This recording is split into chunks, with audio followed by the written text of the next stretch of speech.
What up, everyone? Welcome to another episode of Water for the Thirsty, where it's the word simply, the word refreshing.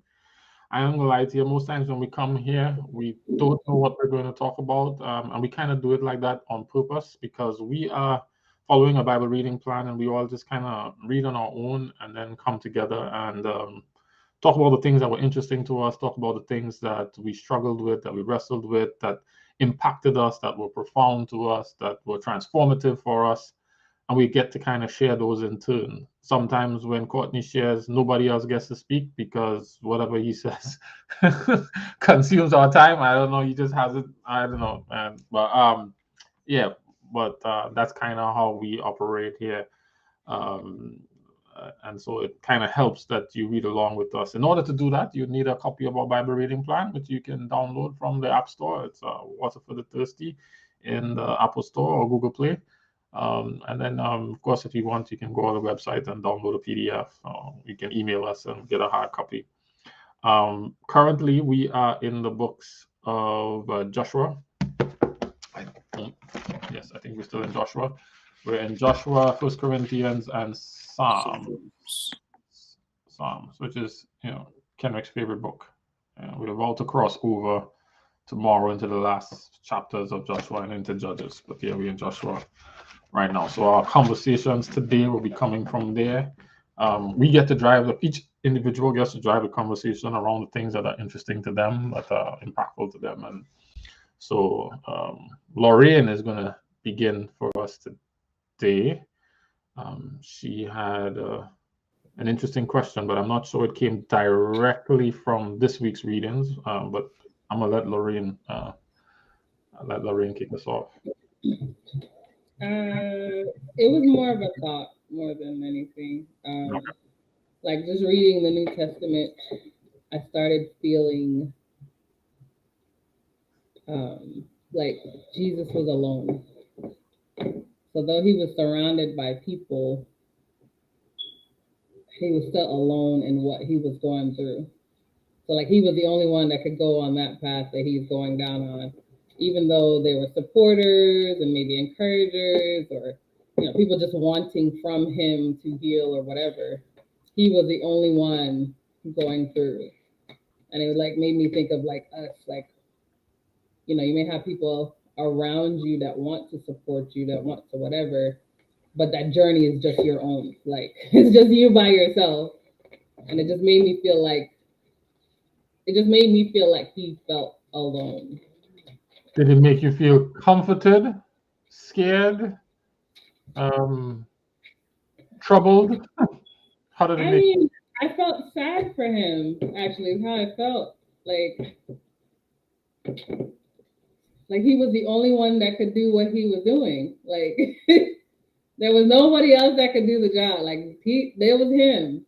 And even though, you know, Peter was like, yeah, man, I got your back, Jesus. It's me and you ride or die. We weren't riding out when it came time. So those are the things that made me, I don't know. I felt bad for him, is how I felt, honestly. I don't know. I do believe that Jesus's path was his own. I do believe that there was not it was not a group effort. But I don't believe that it was exclusive in that no one else was able to share it. And one of the reasons I say that is 1 Corinthians 10:13. I don't know if we could turn there. Um,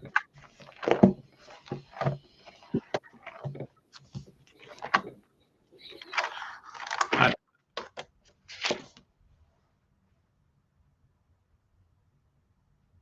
I think you muted yourself, Lauren. Oh, sorry. All right. All right. Um, I'll read from verse 11. It says, these things happened to them as examples and were written down as warnings for us on whom the culmination of ages has come. So if you think you are standing firm, be careful that you do not fall. No temptation has overtaken you except that which is common to mankind. And God is faithful. He will not let you be tempted beyond what you can bear. But when you are tempted, He will provide a way out so that you can endure it. I know the context of this verse is temptation, but it also suggests that the human experience is the same for everyone. So the details might be different from one person to the next, but the experience in itself is not unique or special. And so while it was his experience, his custom tailored fit, the things that he experienced, Peter would have also experienced later on. Paul would have experienced later on. Maybe some of the physical experiences were similar and there was overlap, but sadness is sadness, anger is anger, grief is grief, fear is fear, however, whatever the source of them is. So, I don't know that it was that unique of an experience while it was tailor-made. I think that there's a tension there for me. Well, I guess my thought was the weight of the world and anything else we could possibly say we've experienced. Like I feel like it's a different kind of. I don't know. I can't put them on the same playing field. Like I can't. Everyone's soul salvation and everything else. Like they still don't. They seem. I don't know. That weight seems heavier. That weight seems different. That weight seems unbearable. That's I don't know. I can't find a comparison or anything close. I mean, you ever felt anything that felt like the weight of the world? Yeah, I know, but I know it's nothing. I know it's nothing compared to. Fair enough. I know it's nothing compared to that. Like, I mean, to me, faithfulness is faithfulness, unfaithfulness is unfaithfulness. And I guess that's to me where the equivalence is. Whether it's everybody's soul salvation or my desire to eat this fruit that looks good, hmm the decision point, the tension, the impact on do I give in or not give in is the same. And for some people, one thing might be heavier than another for another. Right? I'm sure there's some things that you don't blink an eye to say no to. But some other things they're like a real pressure. And if you were to put those same things in front of Courtney might be like, that ain't nothing. I could do that easy, eyes closed. And then he's like, there are other things where you'd be like, that's nothing. Courtney's like, oh my gosh, this is the weight of the world. Do you know how hard this is? right. So I I mean, mean, I guess there's that thing for everyone. And if we look at it that way, we have a better. I can relate to it. I can relate to the experience of going through life and having people around you supporting you, encouraging you, but then realizing, look, this is just you. Like regardless of what anybody else is saying, it is your journey, your path. Like it's you and God. So that I can find the comparison. It's just the alone, the depth of being alone just felt heavier when I think about him than for us. Because there was nobody on this planet that could relate. You know what I mean? Like really relate to what he was experiencing and what he was going through.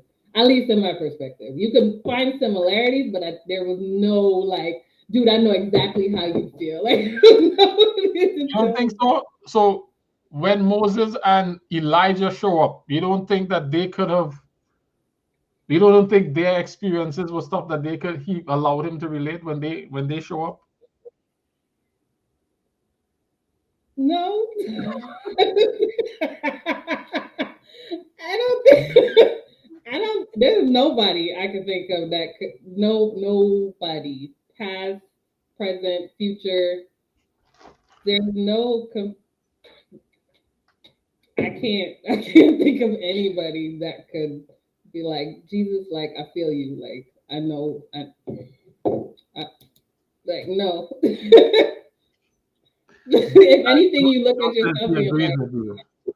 I, and I think you get more thankful. Like I feel sorry for him almost, but then I get thankful because I'm like, but you still follow through, like with that depth of nobody else knows what this is like, and I'm still gonna go do it. Like that gives me a heightened level of gratitude. So Joe's making some comments in the chat here to agree with you. He says he agrees, and then he says, the burden and mission of the Son of God has no comparison. I will agree that it was significant and profound. What the mission was, but do you think it's more profound than what Moses did? I mean, Leaving his wife and children to go and deal with these million such people in the wilderness, and have to deal with all of that and carry that burden by himself. He didn't really have anybody either. Like, he carried a heavy weight, Moses did. And then he didn't even get to make it to the promised land because of these people, right? Like, he succumbed under the weight of that burden. You don't see like there's a similarity? You think it's still different? It's still not the same. like I could find probably several people in the world in history that's been through something similar to Moses. That's not in the book. You see what I'm saying? Like I'm pretty sure there are stories that's not written of people sacrificing family, loved ones for doing what God's called them to do and making, those mistakes and not getting into where God really wanted them to get it. Like there are comparisons, but I can't. Jesus is on his own. Like this is your So no, as if I'm comparing Moses to Jesus. No, I'm not comparing Moses to Jesus. I am trying to stay in 1 Corinthians 10:13 to say that the experiences is common to mankind. I believe that there's a tailor make for each individual, and maybe the significance to others may be more profound from one thing to the next.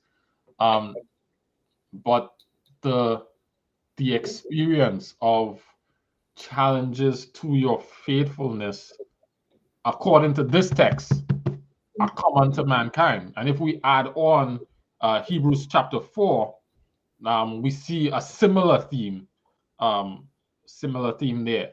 So I'm gonna go there and read it. Where did you say?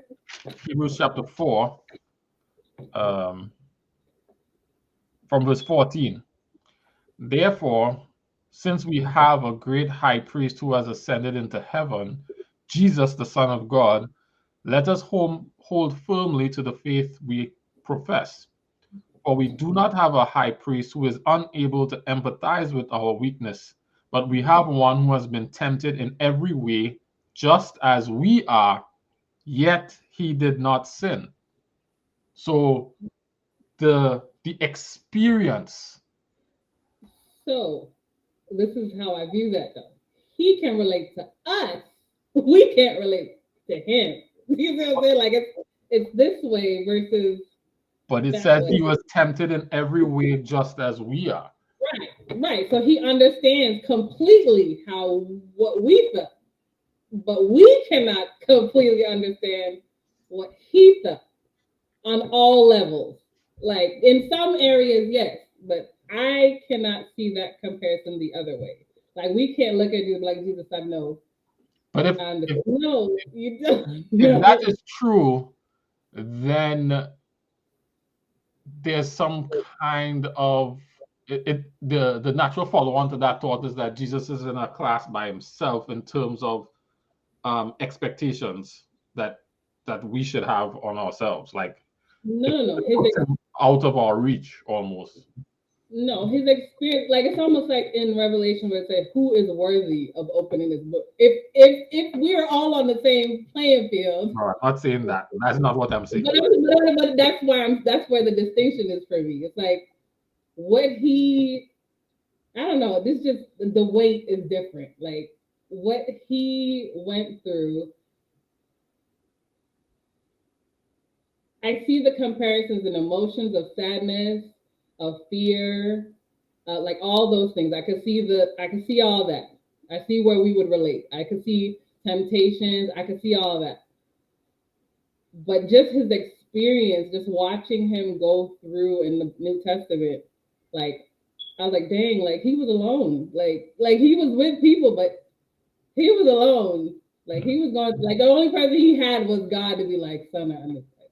Like, yeah, yeah. I received that. I received that. I still don't think he was alone, because when push comes to shove in the garden, the angels show up. The angel showed up in the garden in Gethsemane, so he had that. When he was in the wilderness, the angel showed up there again. I guess my question is not agreeing with your point about being alone, because there was no other human who was there Right. with him. He also didn't have expectations of the people, or doesn't appear to have expectations of the people. Like he knew the only person that he could count on, and the only person he put expectations on was. But even when he had the three come up with him to the garden and he said, stay awake and pray. And he came back and he was like, y'all sleep? Like I'm over here struggling and y'all asleep. He's like, stay awake, the tempter he comes up, walks away and come back. He's like, did y'all really fall asleep again? Like I'm really alone in this thing. Like y'all can't even stay awake and pray with me. Like pray for me what I'm about to go through, and y'all is over here sleeping. And those are the things that reinforce like the alone perspective. Like I got you. Let me add some more comments from Joe and Jeremiah. Although I believe that might actually, maybe it might be Shari. I don't. We'll see in a second. But Jeremiah, Shari is on, and they left a comment. Yes, you are looking at it from the human's perspective, which is true. I think Lorraine is trying to imagine what it was like from Jesus's point of view. Okay, I got that. Joe goes on to say, I understand the point you're trying to make, Jared, and I agree with you as well. He adds two different points are being made here. Jeremiah says individual weight versus collective weight. I'm hoping they unpack it. Jesus experienced collective weight. Got it. Yeah. Joe comes back. By no way are you minimizing the magnitude of what Jesus did, not at all, or what he suffered. No, not at all. Not at all saying that. Just saying that, the magnitude was what it was, and it was tailor-made for him because he could carry it, right? There was a big, heavy stone. We gave the big, heavy stone to him. My stone wasn't as big as his stone, but it was just as heavy. Heavy to me. That's more what I'm saying. I am not saying my stone is as big as his stone. I'm just saying my stone feels just as heavy. I am struggling. Like when you go to the gym, right? And you see the big, strong guys carrying the big, heavy weights, but then you see the other people who are fighting with the smaller ones, in this with the same level of intensity, and because of where their muscles are, it's stressing the muscles the same way, right? In a similar manner. So that's kind of where I am, and I agree with you though, Lauren, in terms of Jesus's his being alone, and I think that idea of what were his expectations is significant in terms of application to us. Yes, he was alone, but what were his expectations? Jerry, I see you nodding your head and look like you were itching to say something. Not so much itching, but I like the parallel that you drew. That when we that gym analogy, I think kind of sums it up. You know, getting into doing leg presses, 100 pounds is gonna feel like the world is coming down on you, right? But then there's some other dude who's curling 100 pounds, and you're like, wait, what? So, but it goes to speak to again God meeting us where we are, right, and understanding. How does he remembers our frame? He knows that we are dust or something like that. So it's like, okay, I will. But the other thing is, again, to your point, we don't really ever have. We seldom have any kind of collective weight. There may be situations where you feel like, well, I have to break this generational curse for my family, or I have to do this for my kids, I have to do this for my ethnic group or whatever. But more often than not, it's you. It's your stuff, right? So yeah, the magnitude is just Courtney, you had a thought there? I was just thinking about your point from the perspective of us knowing where Jesus came from.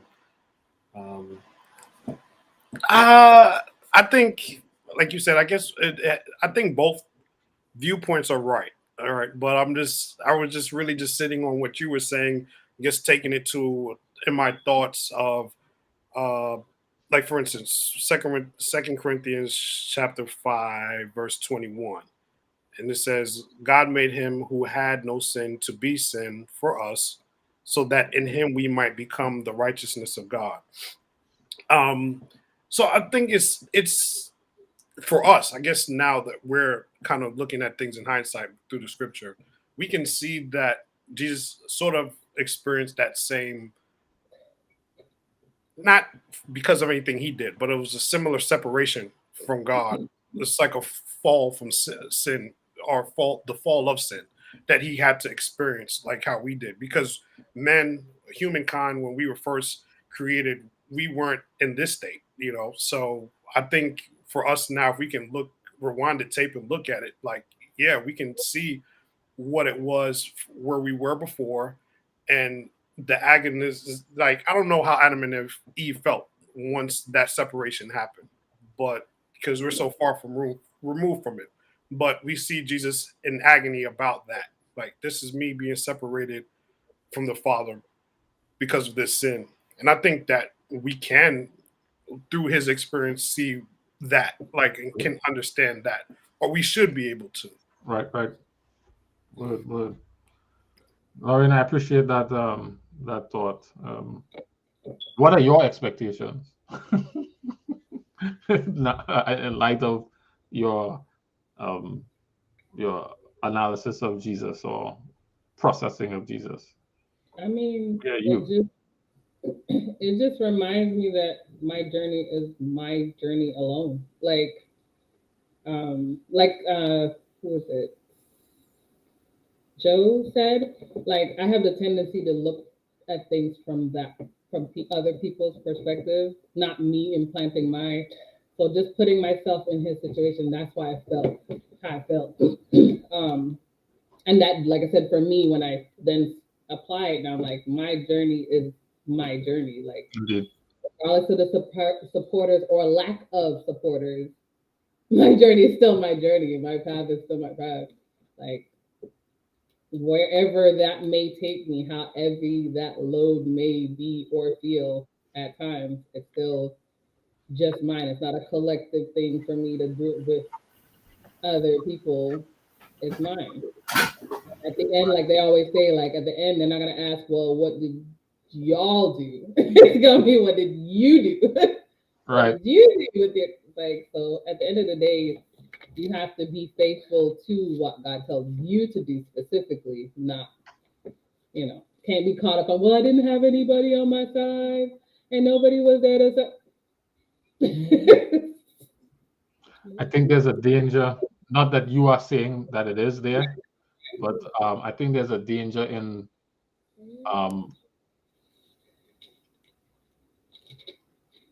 to when we say, so I'm agreeing 100% with what you said. Right. I guess more caution, not for you, just for us as a collective. When we say my journey is mine alone, it's easy to get to my journey is also unique and nobody else is experiencing this, right? And I think there's a difference between my journey is mine alone and my journey is unique. Well, the Bible's clear; it's not unique. Right. I wasn't suggesting that you were saying that at all. Right. I was not saying that. What up, Cliff? How's everybody doing? I apologize for being tardy. Don't worry. I know how it is around the belt with these days. Hey man, that's not, and I forgot I said I was gonna have my t-shirt game together this week, man. I still forgot. I'm sorry. I'm gonna get it. So yeah, we were just on the tail end of reflecting on a thought that Lauren had about Jesus and being alone and the impact or the impact of that on her. We just kind of closing that thought out. I want to let you know, Cliff. Lorraine came fully loaded today. She's loaded. she's just getting started. So, Lauren, where would you like to go next? That's all right. I woke up to Tuesday morning. I woke up to like message. You know what, Lorraine? Don't feel bad, Lorraine. I used to feel that same way because I was texting her and all kinds of stuff. And I said, you know what? Let me slow down. Let me just say, I'm not complaining. I'm welcoming it because I was like, yeah. I'm not going to say anything here. Let's talk about it on Friday. So there we go. So yeah. Where would you like to go next? Where we have? We can go.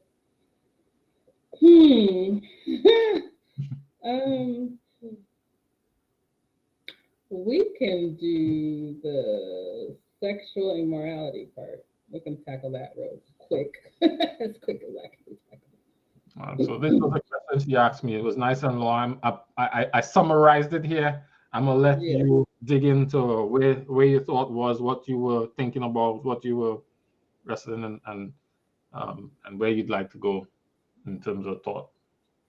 So I was reading 1 Corinthians 6:18, where it was saying, "Run from sexual sin. No other sin so clearly affects the body as this one does. For sexual immorality is a sin against your own body." And so, like you said, what is sexual immorality? And then my next question was, what does the Bible mean by sin against your own body?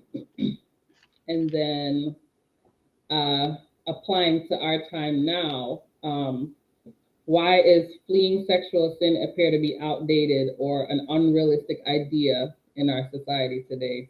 Like the idea of like celibacy or abstinence or people keeping their virginity. Why does it seem like an outdated thought? And the reason all this started brewing in my brain is because there was a conversation about what people consider acceptable or not acceptable in relationships now, and that, you know, basically you have to try out the car before you buy it, and like those kind of thought processes. And I find it very like consistent. Like every conversation I hear or I'm a part of, that is the general trend. Like they have to know before, and this has to be done before, and all these other things has to know before. And I was like, but the Bible says flee. That doesn't sound like dabble. That doesn't sound like test and see. That sounds like if something happens, or like avoid those situations altogether. And should you find yourself in a space where you can cross a line, like you should be running away from that thing, not be like, oh yeah, I got this. You know, we'll just make sure nothing will happen.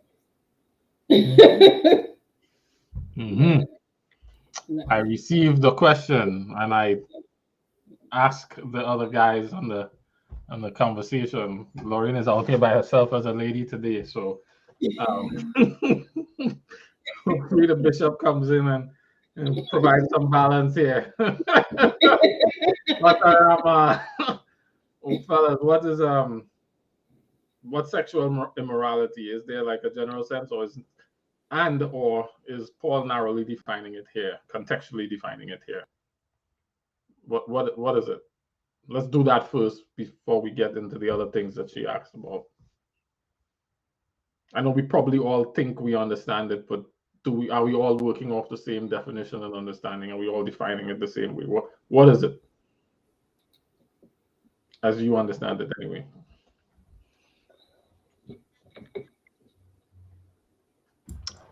All right, I'll ask Jerry first. He's the one. Why did I just know? He's the one, you know. I had the resource with him growing up to dig in. I'm sure this question must have come up at some point, right? Yeah, my stab at that is a little different, right? I think it's essentially it's operating from a place or position of deficit. So There are things that we aren't confident in, there are things that we lack, and we try to fill that void. And we're very good at building a narrative around anything we want to do, right? Mm-hmm. So we try to fill that void with dopamine and endorphins. And the dopamine and endorphins for some people come via some sort of sexual activity. For some people, it comes from jumping out of plane. Some people, it would be on the range, discharging firearms. Some people, it would be drugs, alcohol, whatever have you. But I have a deficit, or there's something I lack, and I want to fill that with dopamine or endorphins. And how that comes, I build a narrative around. So I've heard people in the church, to Lauren's point, talking about, no, you have to try this out and you have to do it this way. And, suppose you and the person aren't sexually compatible, which in itself is kind of a myth. And I know I'll probably get heat for that, but I'll put it this way. Here's the challenge. You can't view sexual compatibility, you can't truly view it objectively, because we've all been taught by something. So any taste, any desires you have, I mean, if you grew up in a house where, porn was abundant from the time you were 4, if your first girlfriend was just like a freak extraordinaire, you would have an appetite and desire for things that people who weren't exposed to that won't have. So I have a very heavy right foot. I like fast cars, and I like to drive fast. And the narrative I come up with is the roads are unsafe, so the less time I spend on the road, the better. So that's why I need to move quickly between point A and B, right? So this idea that, well, No, yeah, I'm I need to sweaty and I know. need to dry my shirt. And so if I move faster, the breeze will come in. And There you go. I, Well taken, right? Point taken. So I think the first thing we have to do is dial it back and see. And this is something that God is proving to me in different areas of my life. It's difficult to understand and accept, but when you do understand and accept it, it's a beautiful thing. And it's a simple statement that God does all things well. All is everything with the exception of nothing, right? But it takes it takes a lot of faith, understanding, and appreciation to think, okay, yeah, if he says this way, this is the best way. But I I know people like to come up with a hierarchy of sin to get directly to Lauren's question, and they want to say, well, if it's only homosexuality or if it's only this, then it's released. We have like a hierarchy of, sexual immorality, and we think, well, boys will be boys, boys will fool around, girls will fool around. That is kind of okay. It's, when you get to 10 and 20 partners, now you're bordering on being immoral. It's like, what? For me, it just comes simple litmus test. I lack something, I'm trying to fill it with something that can't actually fill it. And then I'll come up with narratives and excuses as to why I should use this thing to fill it. And like I said, for some people it might be sex, for other people it might actually be work. For some people it's even church stuff. There are people who just wholly impractical and they would want to literally live in the church 24/7, neglect their family, neglect their health, everything. But it's the same. I'm lacking something, I'm trying to fill it with something else. I think it's easier to apply that broad definition and get to the root of the issue as opposed to getting caught up on the symptoms. Because even porn is a symptom, right? It's not a root cause, it's a symptom of something else. And if you fix the system, if you fix the illness, the symptoms over time will go away. I got you. Vanessa chimes in with a very mature answer, and she tags you. She tagged you on Facebook. Well, so I get the filling a void perspective, but I find, at least in my observation, and this is not obviously everybody, I find that, so you said where a lot of us learn sex and whatever from somebody else or our environment. Yeah. And I find the environment we're in now, it's almost like everybody's doing it. So it's not necessarily a filling a void thing. This is what everybody's doing. Like, especially for young kids, younger, teenagers or whatever, like this is what you're supposed to do. Like not because I'm feeling like this is just like brushing your teeth or washing your hair. Like this is what you're supposed to do. This is normal everyday whatever. And so Let me then just say one thing quickly there, though. So it's a company in China that invented TikTok, right? mhm. And when I look at what TikTok has become for most of us in the Western world, it's snazzy dances, it's half naked people, it's guys showing off their biceps, whatever, right?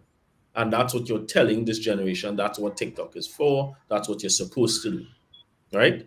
Because everybody else is doing it. But then when you look at what TikTok actually is used for in China, it's all these kids who are excelling in school. One of them who found some treatment for advanced stages of cancer. So it's a whole different focus and narrative.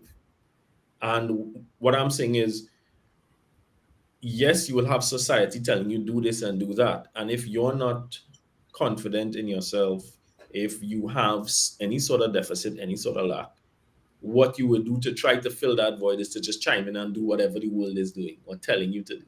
And if the world is saying, yeah, go, twerk, strut your stuff, whatever, sleep with 40 women, that's what you're going to do to feel like you belong, you're accepted, who was it? It's Venus, right? Was it Venus or Serena? Serena? Who came out the other day? No, Venus. Who came out the other day and said she was still a virgin? One of the women, yeah. Gotta It be had to And be Venus. the other one. It's not Serena. it had to be Venus, right? Unless there was another immaculate conception. And when you saw the comments started off really positive, and then of course you know where they went to, right? Mhm. Oh, how is she ever going to please a guy, and all that other stuff. And it's okay. She believes in this and she's sticking to it. It's just funny to me, the same society that always claims to support and promote you for being individualistic, when you actually stand up for something as an individual, it's like, okay, no, now you're a pariah. What are you doing? You can't go against the grain. You have to look, act, and behave just like Kim Kardashian. I'm not throwing shade at Kim. And if you're not doing that, then something wrong is wrong with you, right? So in my mind, the society will always be society. They will always go to the lowest common denominator, but it really comes down to how you as a person have sturdied and hardened your mind and your spirit so that you could do what you know or believe to be right, and not just go with, yeah. But the journey is so much harder. Like, okay, Of I'm gonna course. be semi transparent. So like you and I'm never gonna claim to have made the right choices in this area. I'm not even gonna pretend. But just looking at the forecast, just Yeah. looking out into the world and listening to the different, clusters of conversation, like there's no hope, like there's no hopefulness in the conversation. It's like, man, okay, so this is the world that we're in now. Like I actually now have to look up and I'm like, wow, I'm not. And Lauren, you have a daughter, right? You said what? You have a daughter, right? Yes. Yeah. I have two, and when I look at the landscape, I'm like, okay, they're gonna get married at 100 because Look, these brothers look, out here are look. What? striking. I'm And trying to it's get just so myself an assortment of firearms, so when dudes start coming over, I can be like, yeah, this is what's up. No, and the little kids, in like one of the little mentoring things we do, kids who are like 10 and 11 who are telling me their friends and their older brothers are like, nah, man, you need to see how many girls you can get, and if you can't, then you ain't no man. And I'm like, you're 10, go play with G.I. Joe or something. I don't what, but that's where we are, right? But then but see, when you look at it though, for a person that is looking out into a Christian, let's go from a Christian perspective. A Christian looking out into the world, no, a Christian looking out into the world and the world looks how it looks, right? It leaves you. I think these are the things that make people fall into the same idea as the world, because it's just everywhere you turn, and it's like you feel like you are outdated, you are thinking, on some archaic mindset, because when you look around, and even when you look around, all you see is a consistent pattern in the church, outside the church. It's just everywhere. So even if you're trying to follow what it's saying, where it says flee sexual immorality, like, it's like we talked about Jesus. Like, you feel like you are in an isolated situation by yourself. You're surrounded by people, but you are experiencing this thing alone. Because, like I said, I don't see any good forecast. When I look out into the world, I'm like, Lord, you just. But that, I mean, that's what the reading has been in the Old Testament that we've been reading. Is we're supposed to be in but not of. We're supposed to be separate, right? So anytime we start to compare anytime you start to compare morality to immorality, it's going to look strange. When you're surrounded by immorality, morality is going to seem boring. It's going to seem strange. It's going to seem restrictive. It's going to seem all of these ways. Come on, Jared, you can jump in. Right. Isn't morality subject to the society in which? Yeah, absolutely. That's why. Is it a universal standard, or is it a subjective morality? Depends on where you are.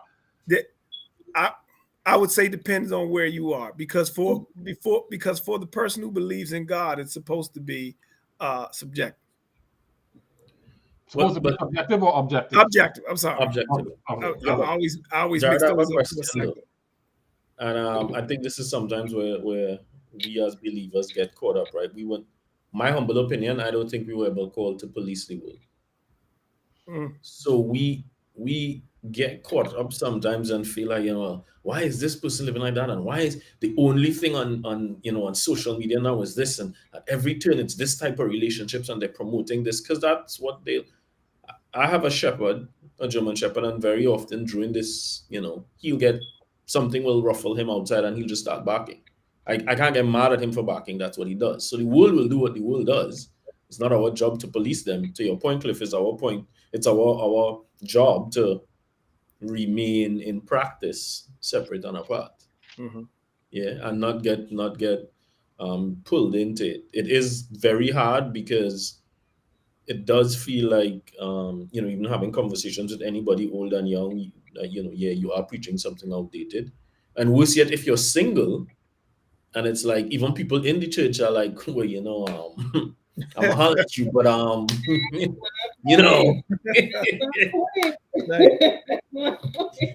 what I realized with that though, everybody in society lied. All of this, my humble opinion, you can call me on it. All of this e-harmony and all this other stuff, it's all the rules of compatibility, men are from Mars, women are from rubbish. Because God knows exactly who you are, where you are, and what you need better than you do. And the hardest part is trusting him to lead in that regard, because you will always feel something else. But if you go that route, you end up with way less headache, stress, pain, frustration, everything else, than if you just go with, well, here are the 10 points of compatibility. Sexual stuff is 6 of them, so we need to think and experiment and figure it out. I got you.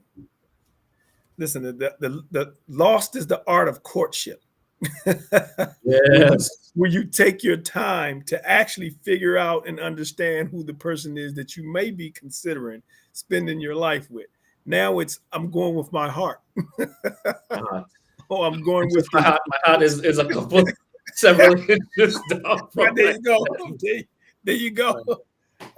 And it is a shame that's where we have gone, but it's programming. It's programming. And when you turn your TV on or you listen to your radio, and every day you're getting this over and over and over again in different avenues and different venues and different ways, it's programming. TikTok. A friend of mine was like, "Yo, you ain't got TikTok?" I was like, "Nah, man, I really ain't on social media like that or whatever have you." He's like, "Man, you need to do TikTok." So I went on because you keep getting the advertisements on your phone. So I went on and downloaded TikTok. I was like, download the TikTok. It was like, what are you interested in? I was like, funny stuff. First time I downloaded TikTok, I was on it for an hour and a half, just dying laughing at all the stupid stuff that was going on. I got up one night in the middle of the night, couldn't really get back to sleep, opened my phone up, TikTok was there. I looked at my clock 3 hours later. I immediately deleted TikTok because I was like, this is crazy. I was like, and all I was doing is watching the funny stuff and what people were doing. I just like, I can't believe folks is out here doing it. And you just keep going. And I was like, this is so time consuming. And just like that, your mind can be gone off into some other space. So I deleted, and I think I'm getting away from it. But now when I'm on YouTube and I'm just trying to find a YouTube video, they got YouTube shorts that lead you right back to TikTok. There's a reason for all this. There truly is a reason for all this. And I like the way that Jerome brought out, he brought the comparison out of how we can use social media educationally. But here in the Western world, we always tend to just overdo it. It's the same thing that we talk about in addiction. Most substances have had their origin in medicinal use. We just figured out a way how to abuse it. Because of the same dopamine, endorphin, whatever rush, right? It gives you a rush, and then it's like, what was funny is I was looking at you remember a couple of months ago there was breaking news with somebody from Meta that broke ranks and was talking about all of the unethical things they were doing. Mm-hmm. And the team, it's a bunch of PhDs with behavioral analytics and all sorts of stuff where they're trying to understand how to get you addicted and how to get you to consume your day. Because the point is, if you're placated with that, then pretty much anything else that goes on in society, from the war in Ukraine to rising gas prices to whatever, you're kind of like meh because you're too busy. And at first it was binge watching stuff on Netflix, and that died because our attention span is getting shorter and shorter, right? So now they will come up with TikTok, and then there'll be YouTube shorts, and it's always what's next, just to get people engrossed for 3 to 5 to 10 hours of their day. And now you see people, they're sitting at work in the middle of their work day, and they're doing TikTok videos. It's like, don't you have work to do? Because programming. Listen, come on, Jared. This thing was, what was it, a few weeks ago or whatever have you? When most of the folks witnessed the slap heard around the world. Yeah. So here's the funny thing about it is that when I came upstairs, I went into the room and I was like, "Yo, what are you watching?" She's like, "I'm watching the awards." I was like, "Since when?" She was like, "Yeah, it's just something on." And just as I sat down, that whole scene transpired, and I was just like, "You gotta see it live." Yeah, I saw the whole thing live, and I was just like, yeah, they're going to be talking about this for a while. I was like, whatever happened from this point on, they're going to be talking about this. So the first time I got a chance to have group session, right, I said, this is what I posed to everybody. I said, okay, everybody heard the slap. Everybody by now has got a good chance to digest the slap heard around the world. I'm going to give you a homework assignment. Find out for me what happened today that the slap heard around the world took place. I said, because everybody's talking about it. Every newscast is carrying it. When it's that way, it's a distraction. It's meant to pull your mind away from something that's important. Do me a favor, find out what happened that day. Just a simple homework assignment, because everybody's talking about it. Well, come to find out, World Government Organization, heads of all the states, heads of all the countries around the world were meeting in what's that? Dubai, not Dubai. What's the jump start with a D? Anyway, they was meeting over in another country to discuss the world government and the new world order. They were literally discussing that they know that food shortages are coming. They know that prices are going to start rising. They are They know that we're getting rid of money, the American dollar. I mean, this is the stuff that they're talking about and making decisions on what the world is going to do. And we're looking at slap. Yeah. And these folks is like, yeah, we know there's going to be food shortages and food crisis and so on and so. And there was not a peep of it on any news broadcast. Nobody even mentioned it. So probably was buried. It probably was there, but got overshadowed. Wow. Because, and I say that because, not to necessarily dive into all of that and take us off course from where Lorraine is. The best place to hide something is in the open, and we are using the same sources for news, so they leverage it as well. They just know where to look to find it. So I don't believe it wasn't there at all. I just don't think it was broadcast as a headline. It wasn't headline. It was buried. I received that. But go for it.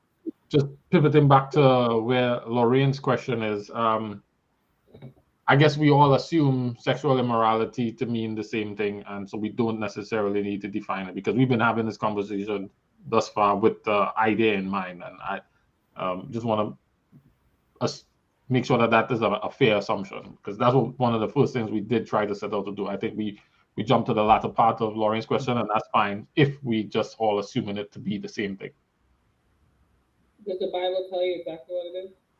Well, the Bible uses a word in there. It's porneia, and it's translated to mean different things, but primarily it's translated to mean fornication or illicit sexual intercourse. Did you say cornea or pornea? Porneia, like in pornography, porneia. Yeah, that's what I was wondering, because I was like, that sounded an awful lot like porn. Illicit sexual intercourse, including adultery, fornication, homosexuality, lesbianism, intercourse with animals, etc. And then also there's sexual intercourse with close relatives, sexual intercourse with a divorced woman or man. Mm-hmm. It's also a metaphor for the worship of idols. Yeah, the world's going crazy. Yeah. Somebody sent me a link to some 4 guys got arrested for molesting a monitor lizard. Don't worry about it. Yeah, don't. I'm just okay. Yeah. Yeah. The world's going crazy. Hear that though, Cliff. That's it. Is it crazy? I mean, I think the state of man has been what it's been. You look through the Old Testament all the way to where we are now. It's the same.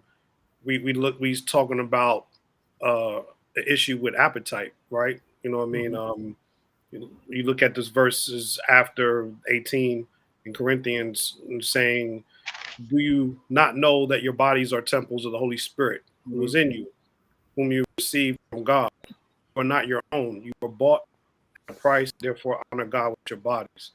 So all of these things, I think society likes to tell us about, like we're I guess an ownership of ourselves.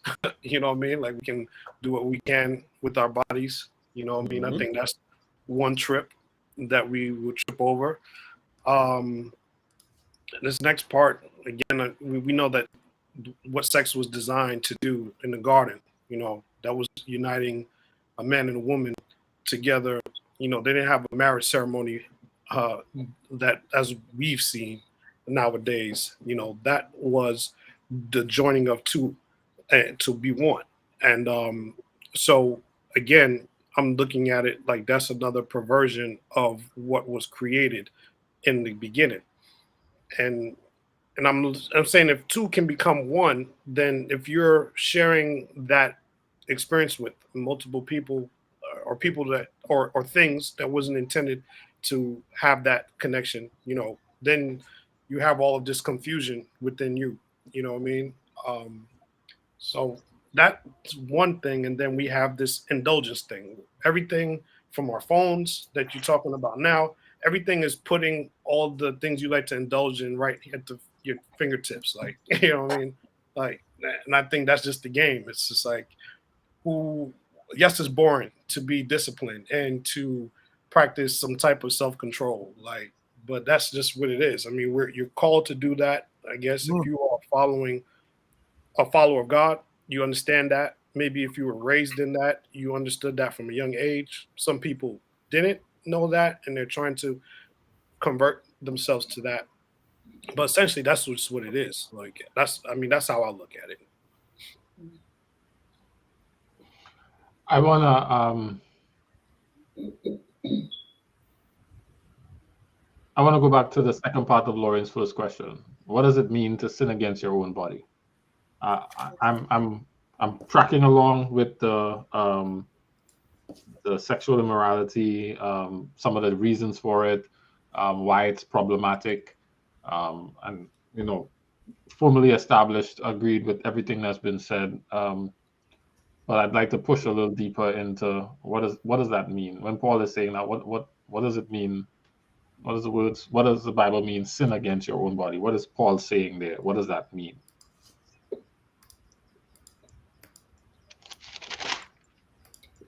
Verse 19. Yes.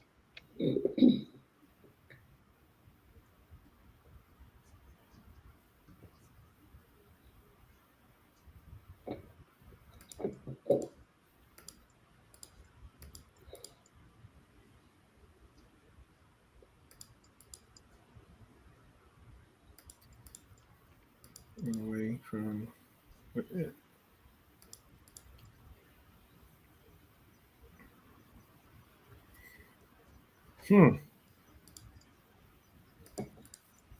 Because there's no other sin clearly affects the body as this one. Like, no sin, no other sin. So what does this particular sin do to your body? Yeah. Good question.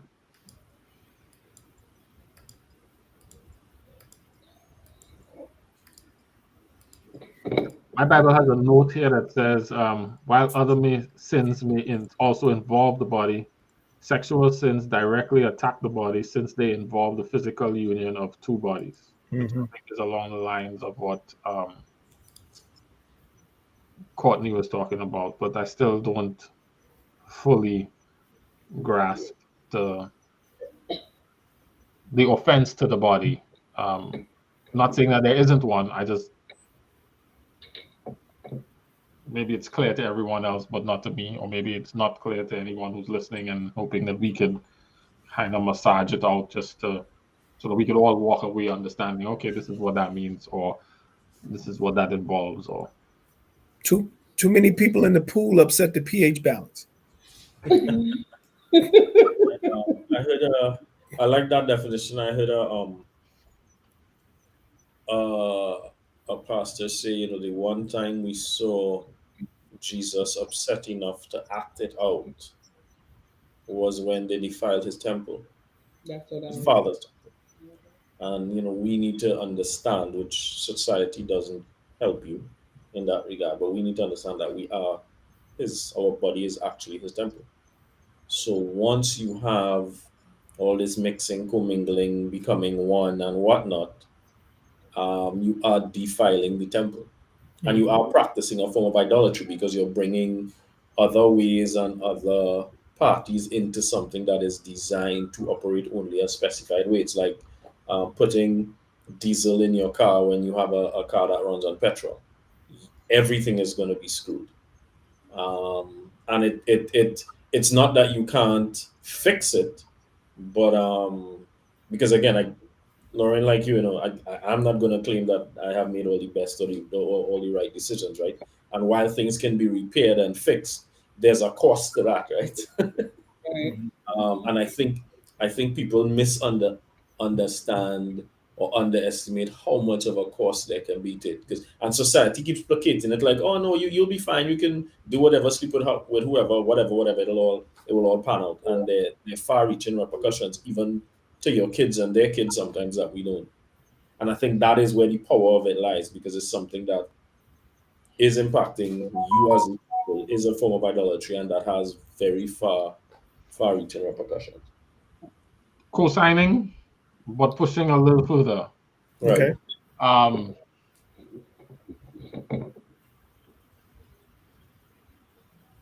get the God and his temple and the temple being defiled, but if the body is the temple and anything we do in the body defiles it, what makes this unique in the defilement is kind of where I am, versus anything else that you do with your body, right? Yeah, a person commits all the sins a person commits are outside of their body, but whoever sins sexually sins against their own body. Is it now that sin makes it an internal thing? But what about all my other wrong desires in my mind? But what about all of those things? And so I guess I'm trying to push deeper as to what makes this unique defilement, if defilement is the thing. And if that's not the case and it's not really just a defilement, what point is Paul making here that makes this significant as it relates to the body? So I may be reaching way out into the atmosphere here. Okay.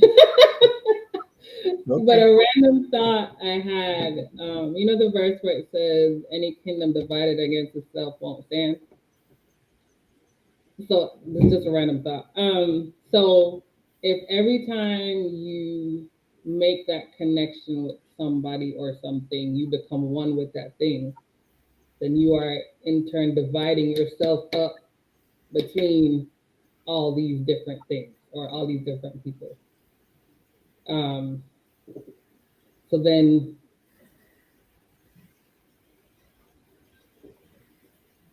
because I feel like the more... Let me pause there, Corey. I'm going to pause there because if I only have sex with one person who's not my wife, right, and we never get married, am I still fornicating? And am I still sexually immoral? And I'm only joined to this one person. So that means you're married to them. Yeah, there you go. Right. Did you have to say that on the mic? You have to lean forward. Yeah, for all those listening out there. So would it be sexual immorality if I legally married the 3 women and had sex with all of them, like Abraham? Is he not immoral? So that's why I'm pushing to kind of help us tease out what is this we really saying. Because if we're saying it's multiple people, it's just multiple people, then what about is this sexual immorality? Is it? I mean, I'm not saying it is or it isn't. I'm asking, is it? And if it's multiple people, then if I just do it with one person, is it? And so that's why I'm just pushing. I'm not saying it is or it isn't. I'm not saying anything. No, I hear what you're saying.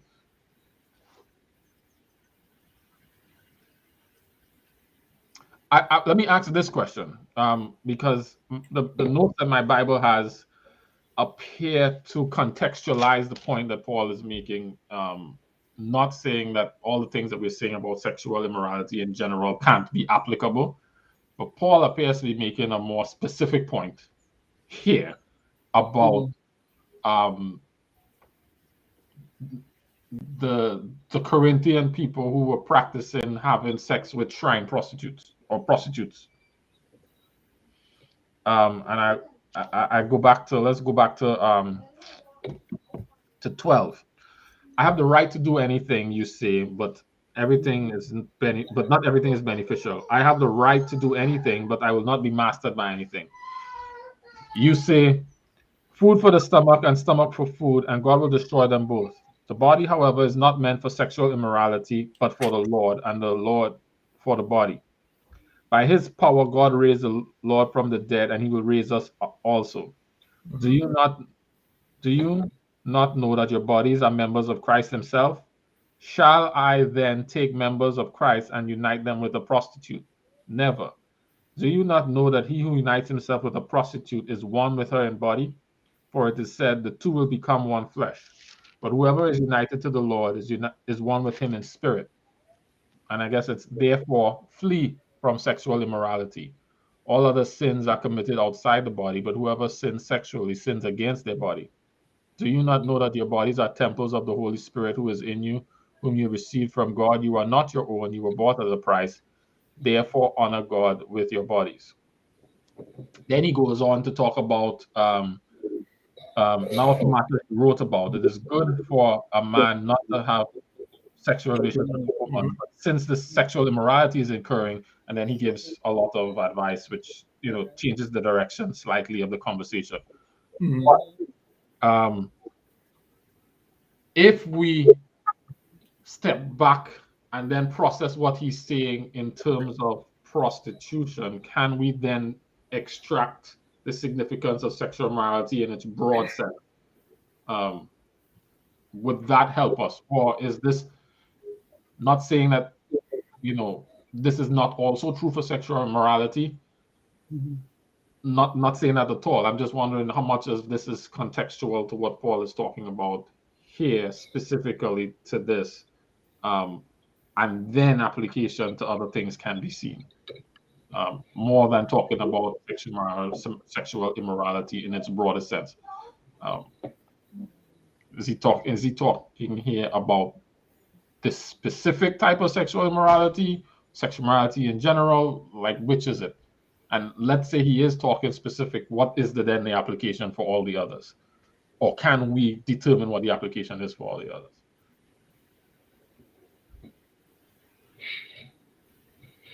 Those are just my out loud thoughts. Right. I asked that because where you started to go, Lauren, about becoming one and splitting with Right, I think I'm reaching into the atmosphere with that one.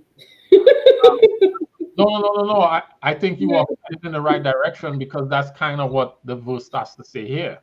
What are you joining yourself to? Right. What are you bringing into the space that God has to reside in? Right. And I think, Jared, that's part of the issue, right? That it's not, whereas other sins are largely physical, this has a deeply spiritual connotation, because on a spiritual level, you're now joining yourself to another person. Yeah. So it is literally a form of idolatry, right? In that respect, because you're now taking the things that were designed for the use of God and enjoining it too. Because if it's not technically, it's a prostitute, right? So you're moving things that don't belong in the temple into the temple. Yeah, and it's not just, and you're using the temple itself for these practices, because you are the temple.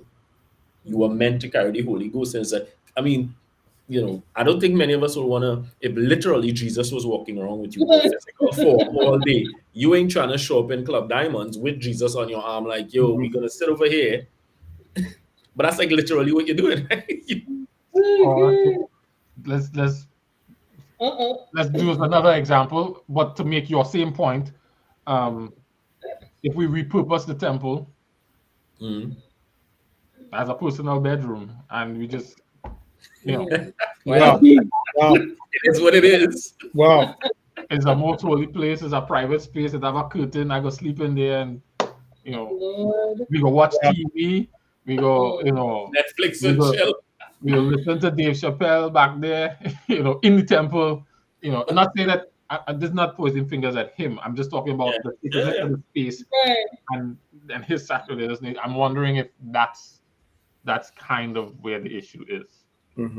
Because I guess then if that's where the issue is, then you can see where things like adultery, fornication, homosexuality, lesbianism, intercourse with animals, all of those things now and can be accounted for. And whereas we were talking about legitimate marriage, if it is legitimate marriage, and I'm not saying that God necessarily signs off on polygamous relationships or intends for us to have them. So let's not believe that I'm saying God intends for this, but he wouldn't fault Abraham for violating the temple, right?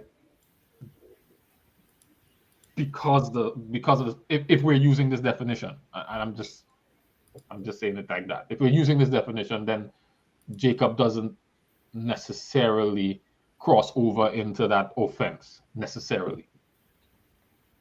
But I'm not saying that that's what God intends.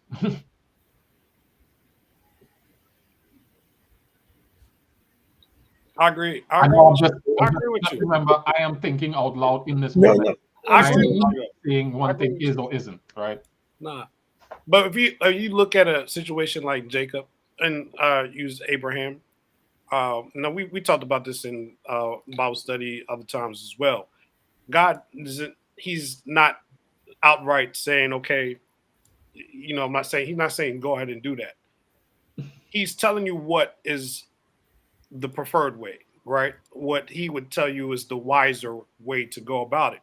And in those two gentlemen, you know, as we've talked about, you can see the obstacles that have come about in their life because of the choice that they made.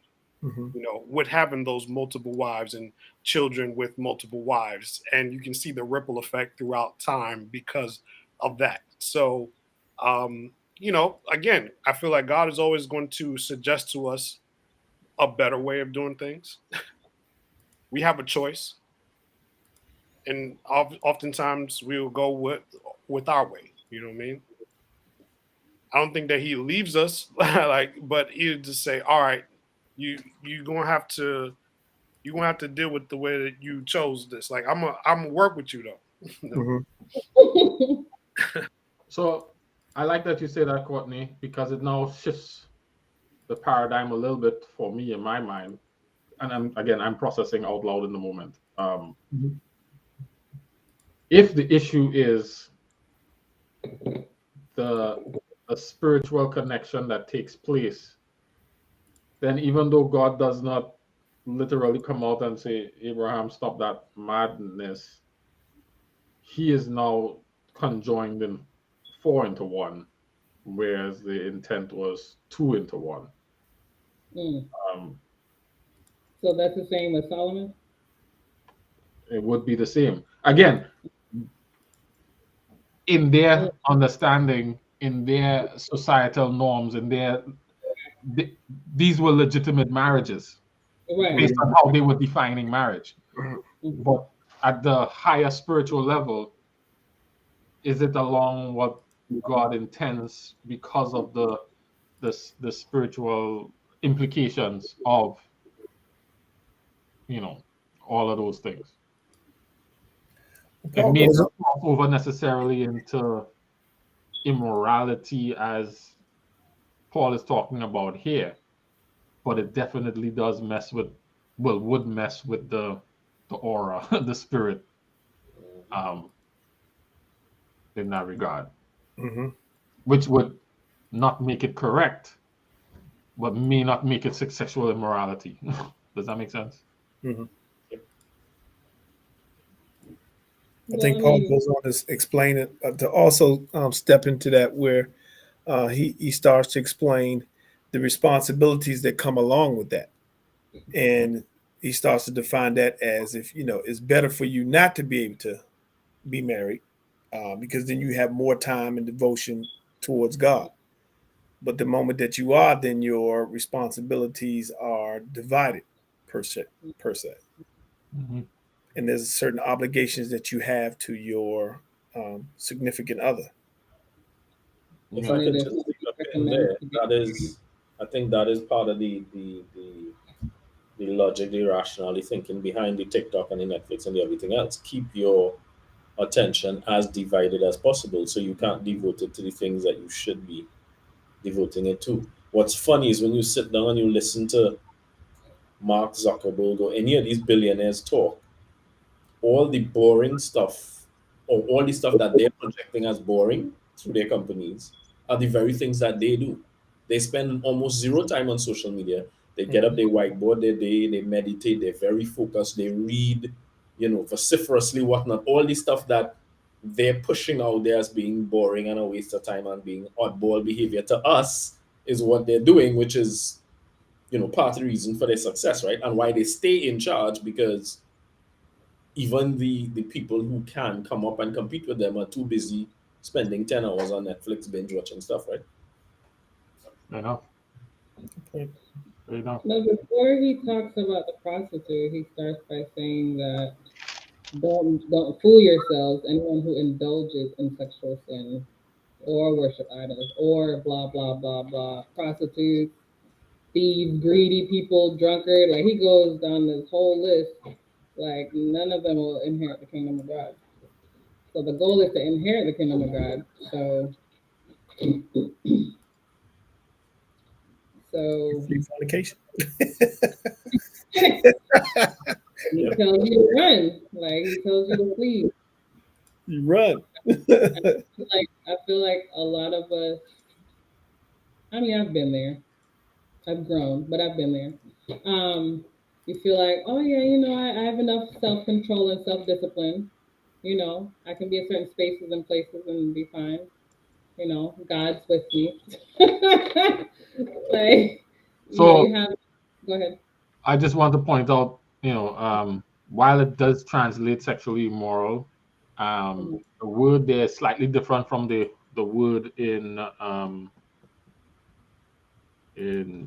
18. This one is pornos, which is a fornicator, whoremonger, a male prostitute, a debauchee, a man. The definition is a man who prostitutes his body to another's lust for hire. Which one is that one? Where is that? In chapter 9. So when it says, do you know that wrongdoers, verse 9, do you not know that wrongdoers will inherit the kingdom of God? Do not be deceived.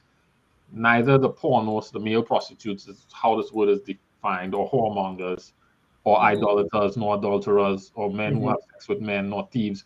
So he's not, while it is true, right, that sexually immoral people won't inherit the kingdom, he's not putting that broad label on here in this verse. So while that mine had all of that. Mine had sexual sin, worship idols, commit adultery, are male prostitutes, practice homosexuality, are thieves. It had like all of that in there. But I got it. Yeah. So the word is called what? Pornos. That's G45. Read it. Can you read it? Can you read it again? Bible usage: fornicator, whoremonger. Strong's definition: a male prostitute, that is by analogy a debauchee or libertine. Thayer's definitions have 3 definitions: a man who prostitutes his body to another's lust for hire, a male prostitute, a man who indulges in unlawful sexual intercourse, a fornicator. Okay. Oh, so just the men. Okay, I got you.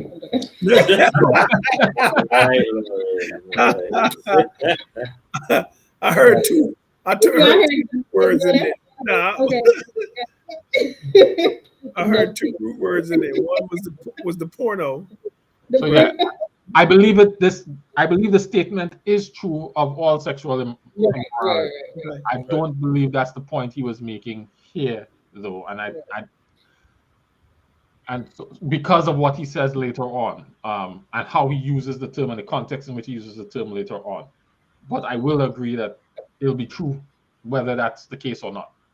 Right. And the only reason I do that is, in order to get to application, we have to understand what's being said. Right. Okay. And then we can broadly apply that to all the other things. But if we bring our own definition to the word, then it would change the meaning. I think we should work the other way. Get the meaning from the word. Get the meaning about, or what it means about all sexual immorality in the context of prostitution. I got you. Yeah. So what was our final answer on sinning against your own body? What did that mean?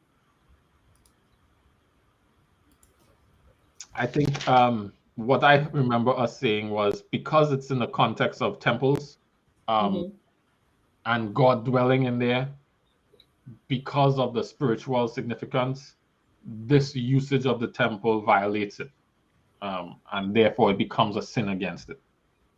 Okay. It violates it as the temple. It's like repurposing the temple for some illicit purpose, so some unintended purpose, like as Jerry pointed out, selling in the and robbing people in the temple, is violating the temple in the same kind of regard. Okay. At least that's what shook out of our conversation, basis I understood it. Okay. Jared, wasn't just a question. Isn't that what God Hophni and Phineas killed? Because they were, taking young women in the holiest of holies and be like, I will confess your sins to me, receive a blessing.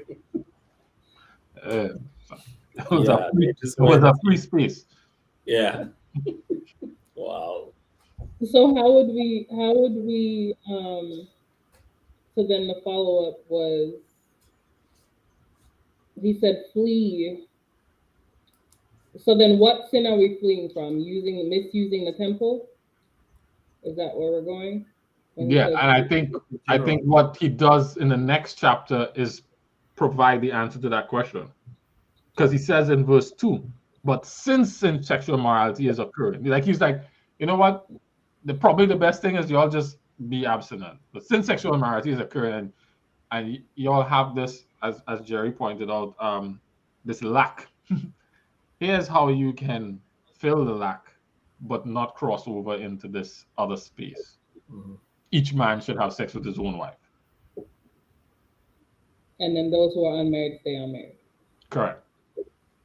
Well, it must have been important that he had to remind folks. Yeah. It was what was going on. So he was addressing what was happening with the church people and them. Mm-hmm. Because they was having lawsuits, they was doing all this other stuff. Wow.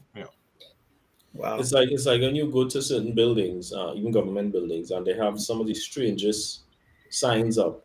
Like, they feel like, no, you can't run around in a short sleeve or a tank top, or you can't run through here naked.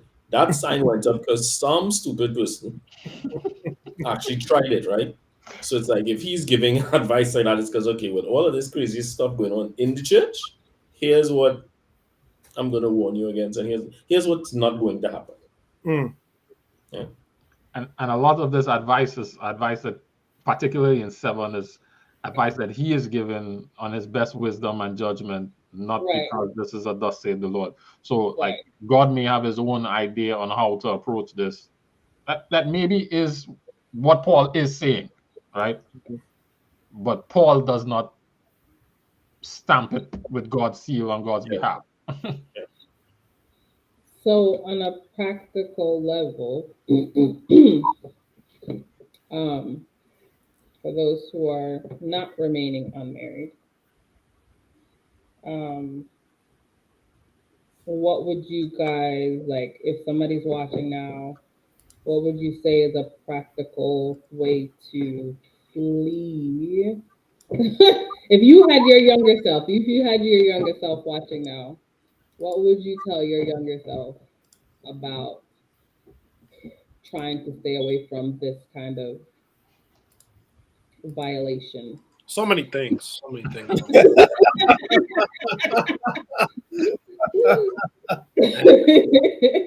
No, really, like, what would you tell yourself?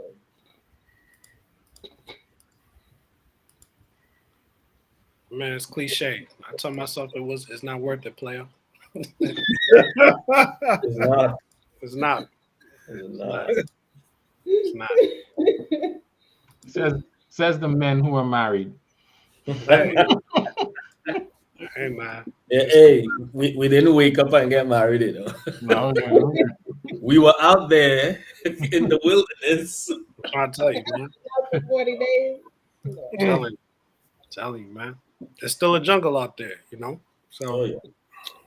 I think it's worse now that we're married, right? Because there are people who there are all these expressions now. Now it's not just about getting a sugar daddy, it's getting a splendor daddy.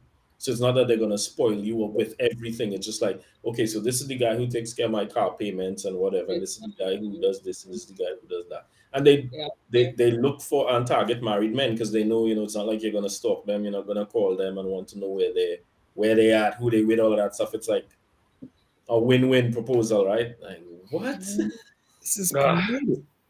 Yeah.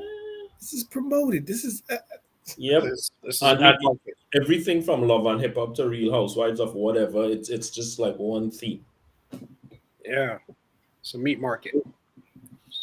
Sick. I think I would tell myself, don't think more highly of yourself than you are.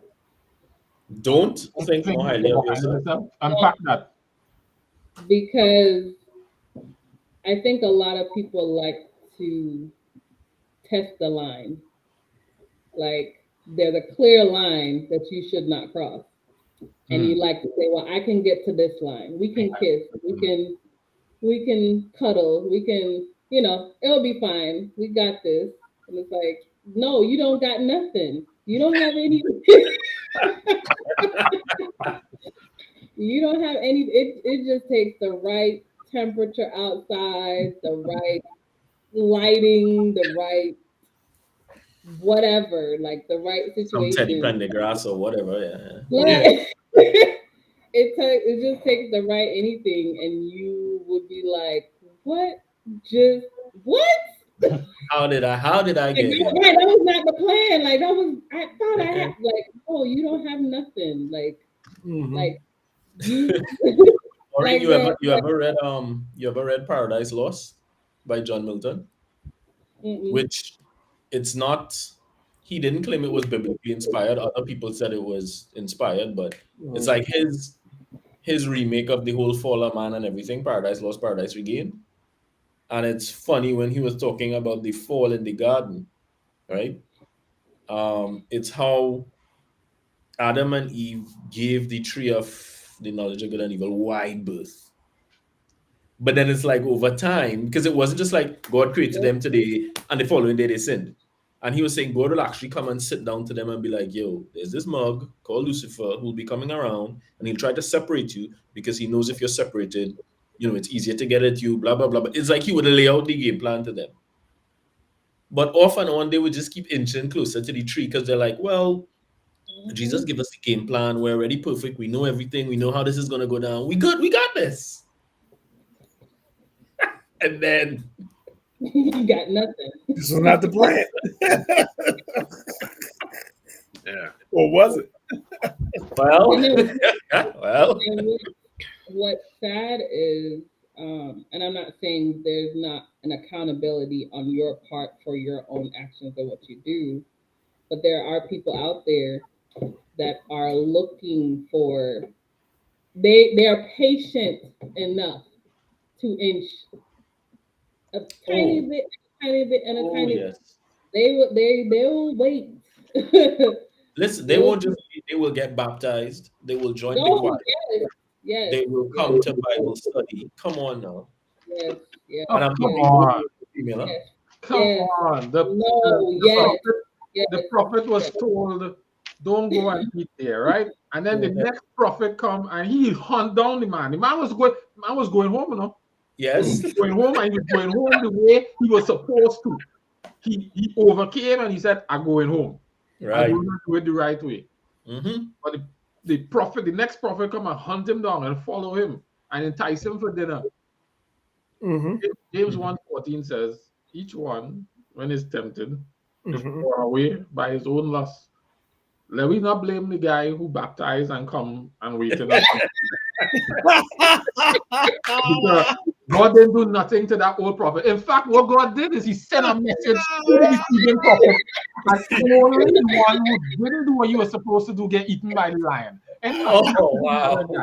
So that's good. I hear you, Jared. I hear you. That's good, man. That's good. That's good. Drawn away by our own lust. And I think to add to what Lauren is saying, to tell the younger self, is be honest with yourself about what is happening right here. Yep. I want that piece of cake. And because I know that, I can't let nobody bring cake in the house. Nope. Because once the cake is here, problems. Yeah. And I need to have a plan for how to deal with the cake in the fridge. Particularly if I'm living with people and they put cake in the fridge. Yep. No, yeah, because you're born with a bib on that says cake eater. That's what you are. That's what it is. Exactly. There you go. Exactly. Cake eater. Like, come on now. Come on now. Yes. And I But would it's tell not Lauren that matter what fleeing is, Jared, having that plan. Mm. Because if you don't have a plan, then you a victim waiting to happen if you don't have a plan. Absolutely. Yes. Which is why, like, even in our offices, they always do these fire drills, right? Or if like you're in the military, they train you over and over and over. They want you at a point where you can use your weapon without thinking. It must be reflex. Mhm. Because if your reflex isn't to run, you're a victim waiting to happen.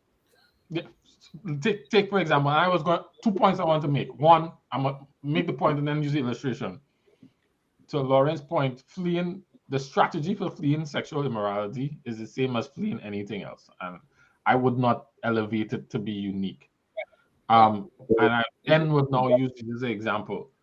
When he was hungry, after being in the wilderness for 40 days, no food, no water, turning stone into bread sound like a good idea. Mm. Ain't nobody here, ain't nobody gonna see. I eat something, I'm hungry. I mean, I have the power, why not feed myself? Yeah. You know what he didn't do? He didn't entertain the thought. Mhm. Once the thought was presented to him, he drew for the word, threw up a wall, and pivoted immediately. And I think that is an Repeat that. important strategy. Can you repeat that for me? The three I mean, wall. That was the pen of inspiration there.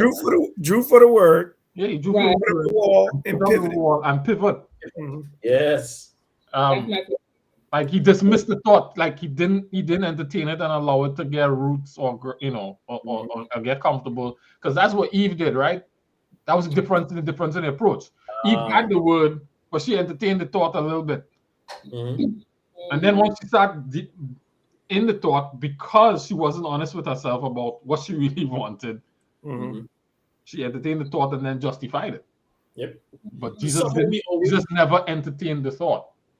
And he dismissed the thought on the strength of the word that he had received from God, and he was knowledgeable enough of the word to contextualize it to what he was dealing with. Like when you think about the word that he pulled, man shall not live by bread alone. Like the whole chapter is about God's provision in the wilderness. Yeah. So if man shall live by bread alone, and God is going to provide for me in the wilderness, I ain't entertaining this thought. I ain't gonna lie to you. I have T-shirts that say because I'm trying to think about it. We are young. Like I'm thinking myself back. If I was a young man back in school, and this is when your hormones are just raging. I can't think about the book is right here, and I'm just like,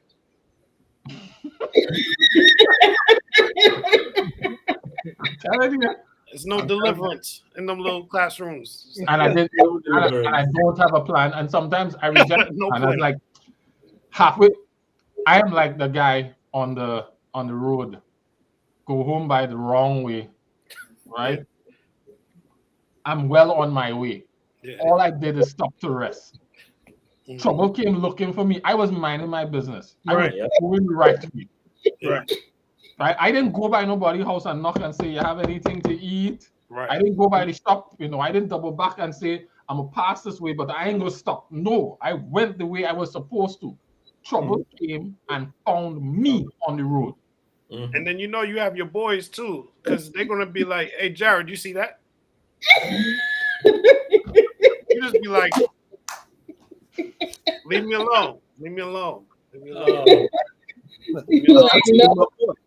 I don't see nothing. Oh my gosh. That's why you surround yourself with accountability partners. Right. So, let's add that to the plan. Yes, sir. Yes, sir. But Lauren, that point you made though about thinking highly, more highly of yourself than we should.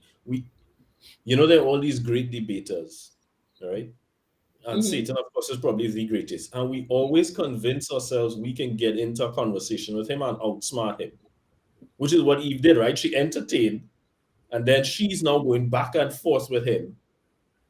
And he's like, did he really say? Did he mean? Was it really? And before she knows it, you can't win an argument with him, right? You can't. But we get into it and we think, yeah, man, I know this. No, you So you know exactly how it's gonna go down. It's like, no, you Jerry, there's a key phrase in just before Eve eats, right? Genesis chapter 3, verse 6. It says, when the woman saw that it was, and I'm going to add this word, that it was indeed true, that the fruit was good for food, pleasing to the eye, and desirable for gaining wisdom, she took it and ate it. Yep. I mean, it's good for food. It's not like it have glass in it, right? He pivoted the entire conversation to something that they could both agree on. And she's like, well, I mean, it is good for me. Look at this. This look like it will kill you. let's be real. I went somewhere entirely different with that. I'm terribly sorry. Yeah, plead the blood, but yeah. This look like it will kill you. Oh my goodness. And not only will it feed you, it will nourish you. It will taste good. You'll get a new food experience. But you now become wise like God too? Come on, man. You have every reason to do this. And that's why for me, the main piece of advice I'm giving to the younger self is be honest with yourself about who and what you are. Yep. And develop a plan. I think when you don't have a plan, and to Lorraine's initial point about Jesus being alone, I don't know that you can always count on your accountability group, because Jesus did not have one in the wilderness, right? Like he didn't have one in the wilderness, and he tried to take it. I didn't have one either. He learned his lesson in the wilderness, so when he went to the garden, he bring the crew. Right. Just let him down. Right. You can't count on the crew as much as you want to putting the crew in the plan. You can't really count on the crew. That should be not in. Let me take crew out of the plan, right? Don't bring the crew. You need something else that's more secure than the crew, because the crew likely will sleep on you, right? Likely, maybe not all the time, but but yeah, be honest with yourself, and I think you have to value your relationship with God more than your appetite. Yep. I think that is the lesson for me, because that is where I, sometimes I just hungry, and the cake is here, so I'm gonna eat it and work it off tomorrow. Yeah. Start your diet. That was Esau's problem, right? Dude, I'm hungry right now. I'll give up whatever. They say discipline is remembering what matters most, right? So we just get in discipline because, dude, and then the devil will be like, but don't you deserve to be fed if you're hungry? Would God just want you suffering unnecessarily? I mean, is that the kind of God you serve? And that's how Jesus countered him. He went back to what he know about God. Yep. And so I guess you also have to add in your plan, know who God is and what he is and what he isn't. And be secure in that and draw for that in the moment. But if you're spending 10 hours a day on TikTok, you wouldn't have time to know. It's all a conspiracy, man. It's all. So it's easy for me to hit on TikTok, but I purposefully think that even with the jobs some of us have, it's almost like purposefully demanding and consuming just so that you're always tired. And you just don't have because there's two things you need. You need energy and you need time. And even if you have the time, if you have no energy because your life as you know it is just so demanding, you still can't. I think that's what Paul was talking about in 7. Yeah. That wife you had there consuming all your time. Yeah.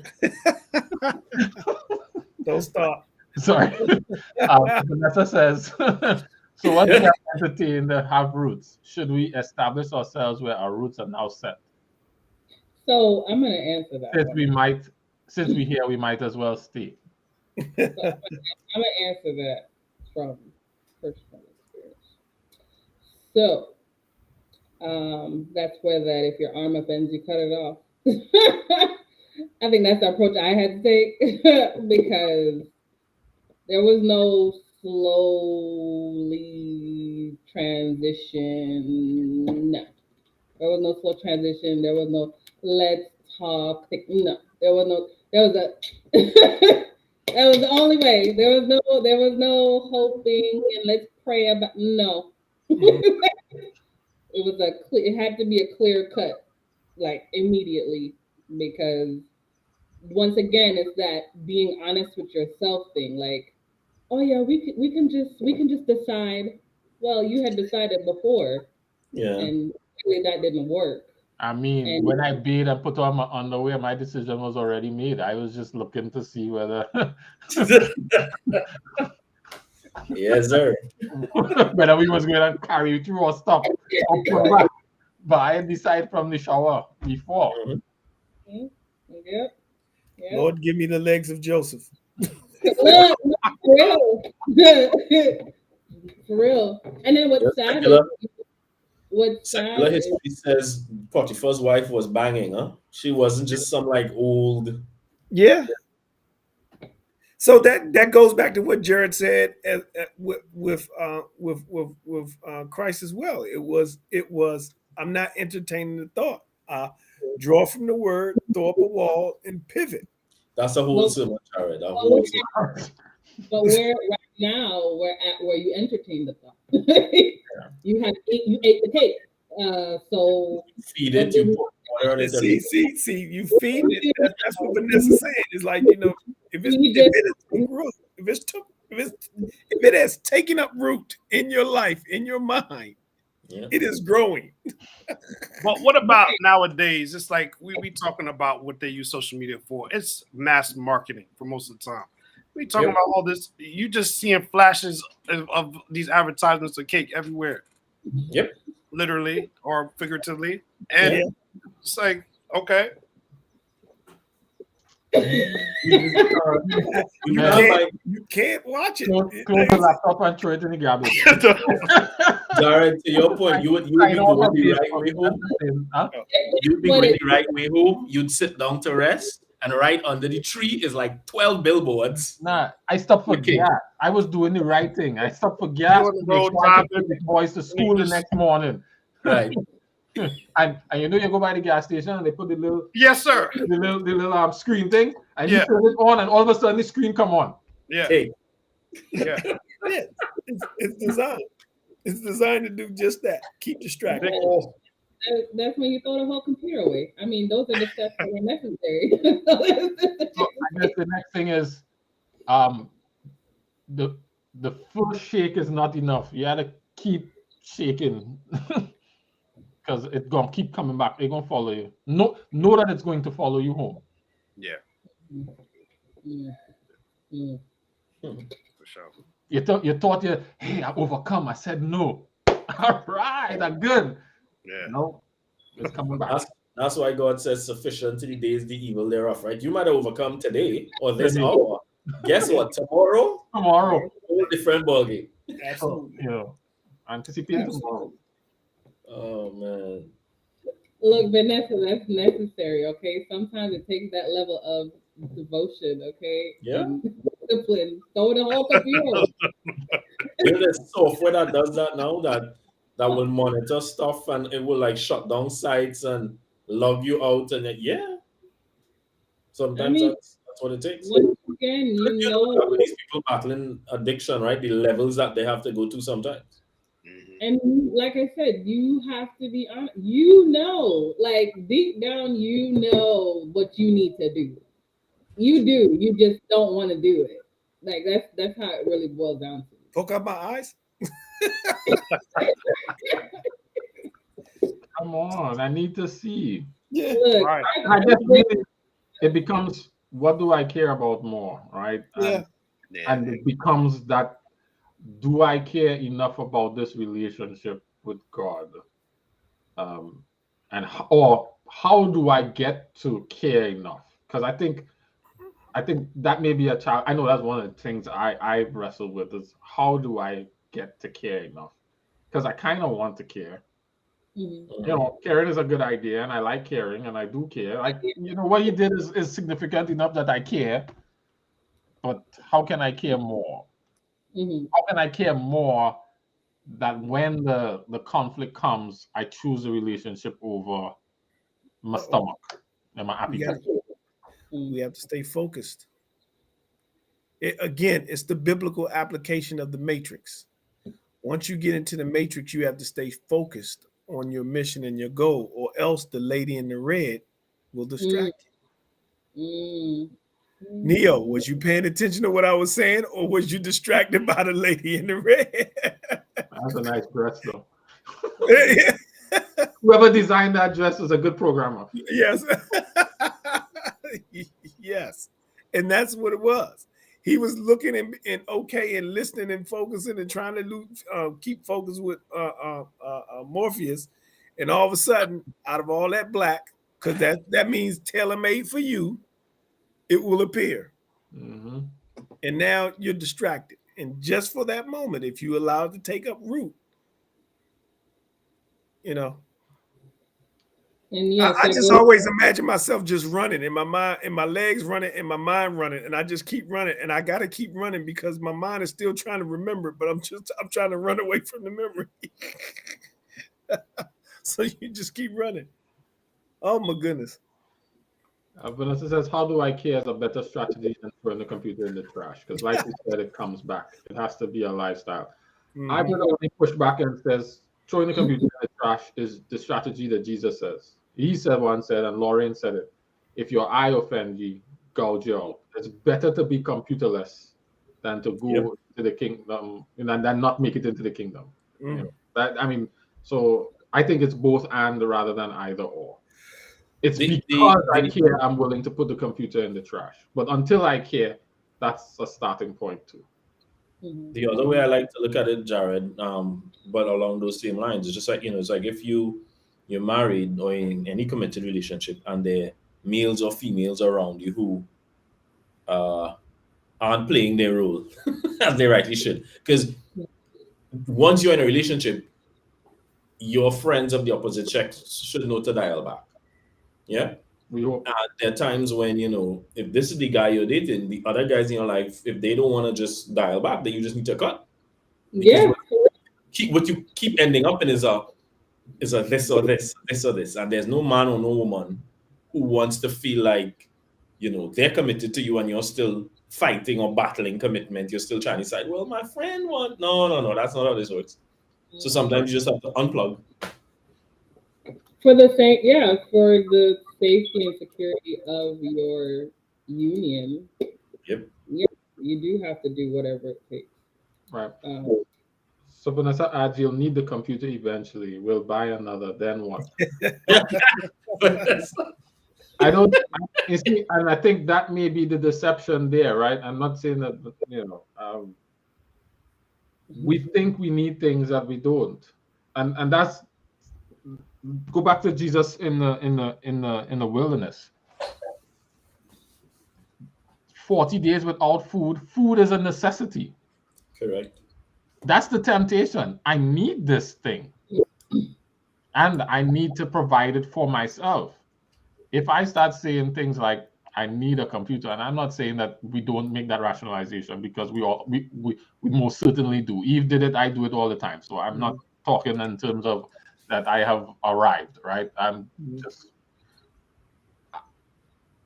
saying, here's be honest with yourself. Not only do I not need it, if I need it, God will provide what it is I need. That's what I was say. Like, you might need cake, but you need it from the right source. You need it from the right place. What do I need a computer for? People existed and lived and did all they needed to do for thousands of years before a computer existed. Do I need a computer? And I think that's the deception, right? That's the deception that Eve had in the garden. It was good for food. Like, it was good for food. So why not? Like, and so, yeah, That's an example, Jared, of the devil tempting you with the truth, right? It's not a lie anymore. He's tempting you with the truth. It is good for food. Now what?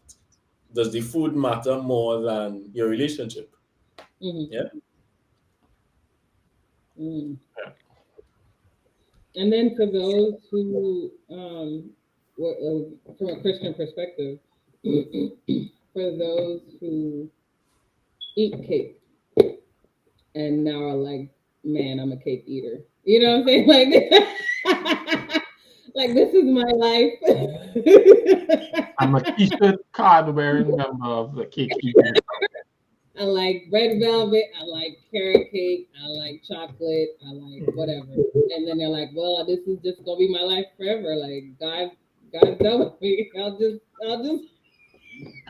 You know what's interesting though, Lauren? When you talk to the cake eaters, and they're never actually happy, and they're never actually they eat cake, but they're never actually happy, satisfied, or filled. It's a constant chase. No, it's not that. It's not that, Jerry. It's not a constant chase for cake. It's a constantly having to go to the gym because you're eating the cake, and you don't really like being overweight. Mm. But you know you're overweight because I see what you did there. Okay. Yep. And so you're frustrated because I don't like where I am and how I look and what my circumstances, but dang it, I can't stop eating this cake. Mm-hmm. Yep. And I guess like, so you're chasing after this cake, you eat the cake, and it's just not.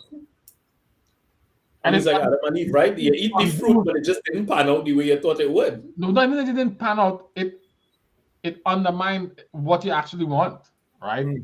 It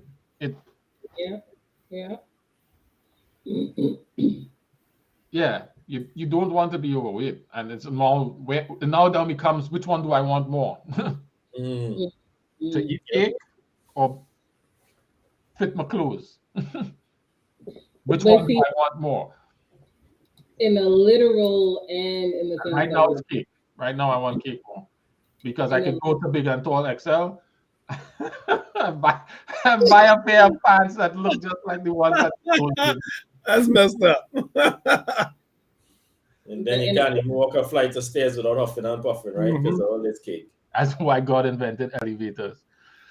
In a literal sense, like you have to, even with, if we're literally talking about exercise, you have to get sick of being in a certain space.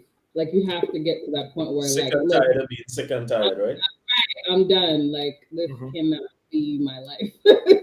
Well, yes and no, because and Cliff might be able to speak more to this than I can, but it's my understanding that addicts don't necessarily become sick and tired of the drugs.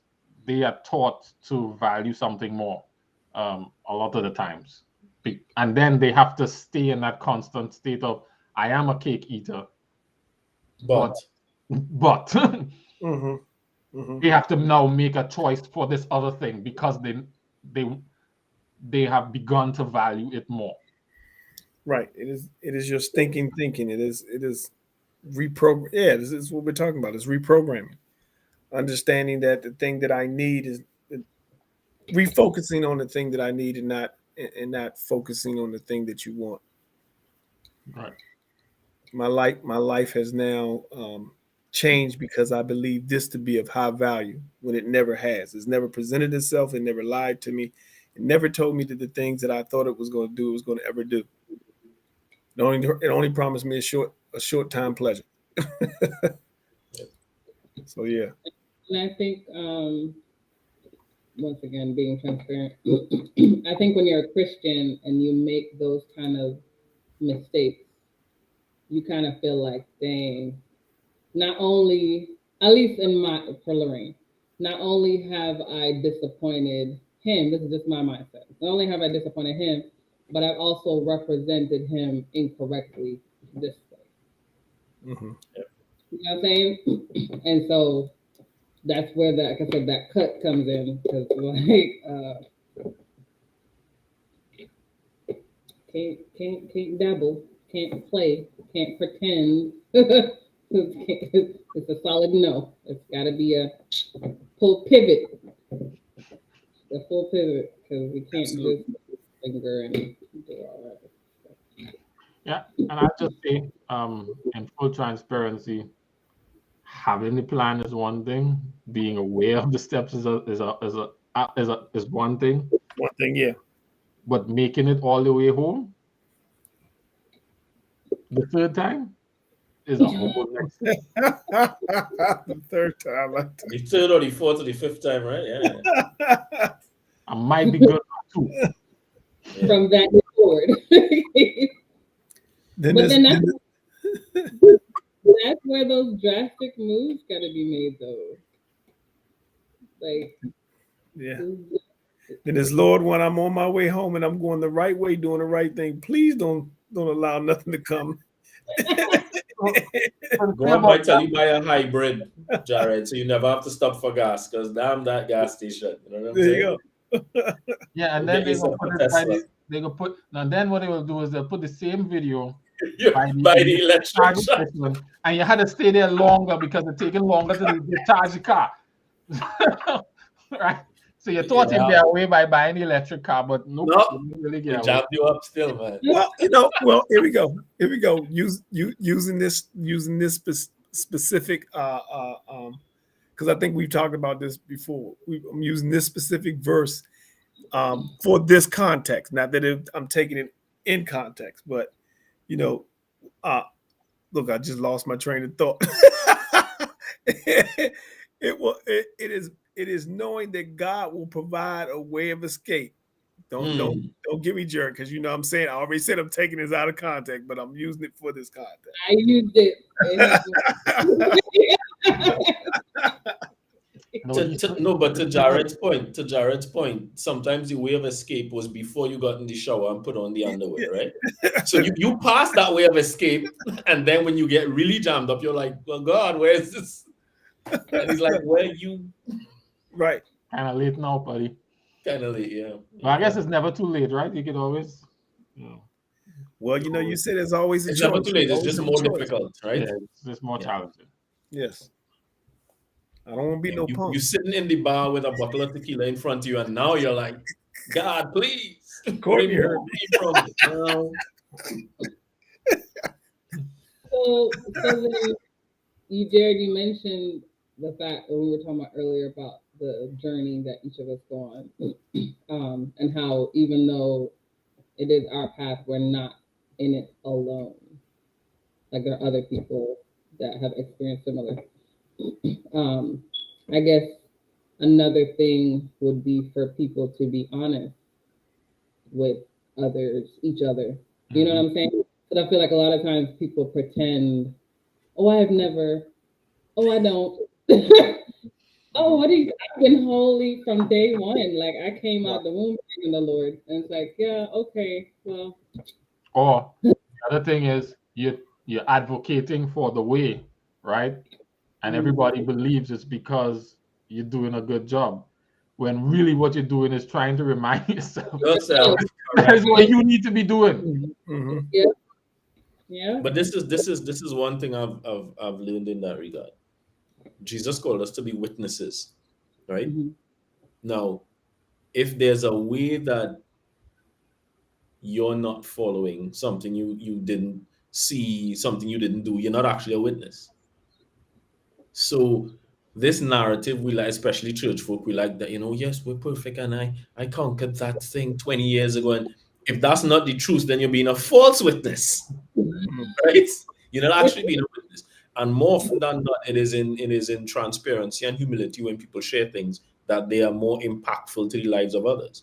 When you hear some senior pastors struggled with maybe infidelity or struggled with alcoholism or whatever it is, that we are not alone, we are not that unique after all. That tends to do more for you than all these people portraying themselves as paragons of virtue, right?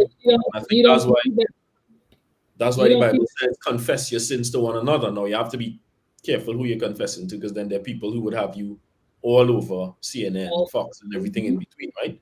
But you have to be true to your experience, where you actually are. There's very few people who are honest in this particular area.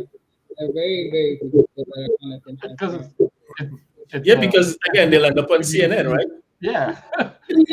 Well, I mean, you don't gotta give out full out explicit details. That's not what it don't really matter, Lorian, whether it's full details or just a hint that people place expectations and they add connotations, and they are self-righteous and judgmental, and they can miss, for example, they're people who probably did not hear Solomon's Ecclesiastes because of what they know about what he was doing. Yeah. People who missed it altogether.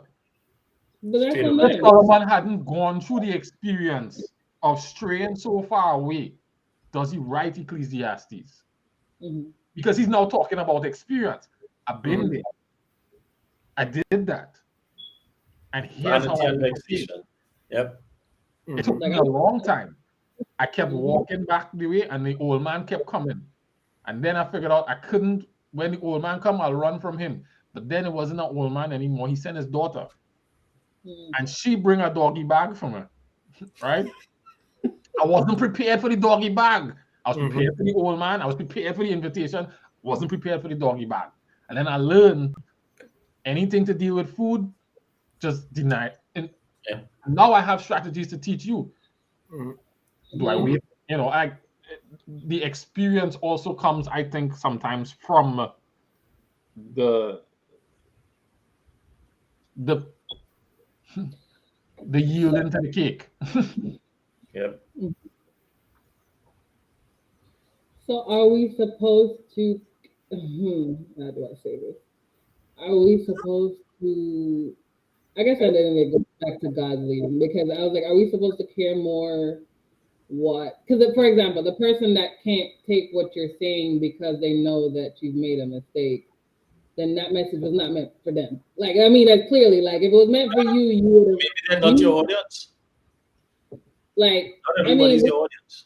Right. So at the end of the day, if you can't listen to truth is truth regardless. So if you can't listen to truth because the source is from somebody that made a mistake, or a source is from somebody who whatever, then that is your problem. That is not my problem. My problem is to speak truth.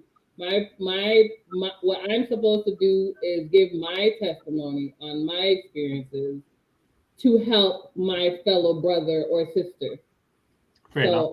Can't worry Who's ready about to receive it, right? Who's ready to receive it, who doesn't, and I mean, and of course you gotta also prepare yourself for consequences and repercussions of making a step like that.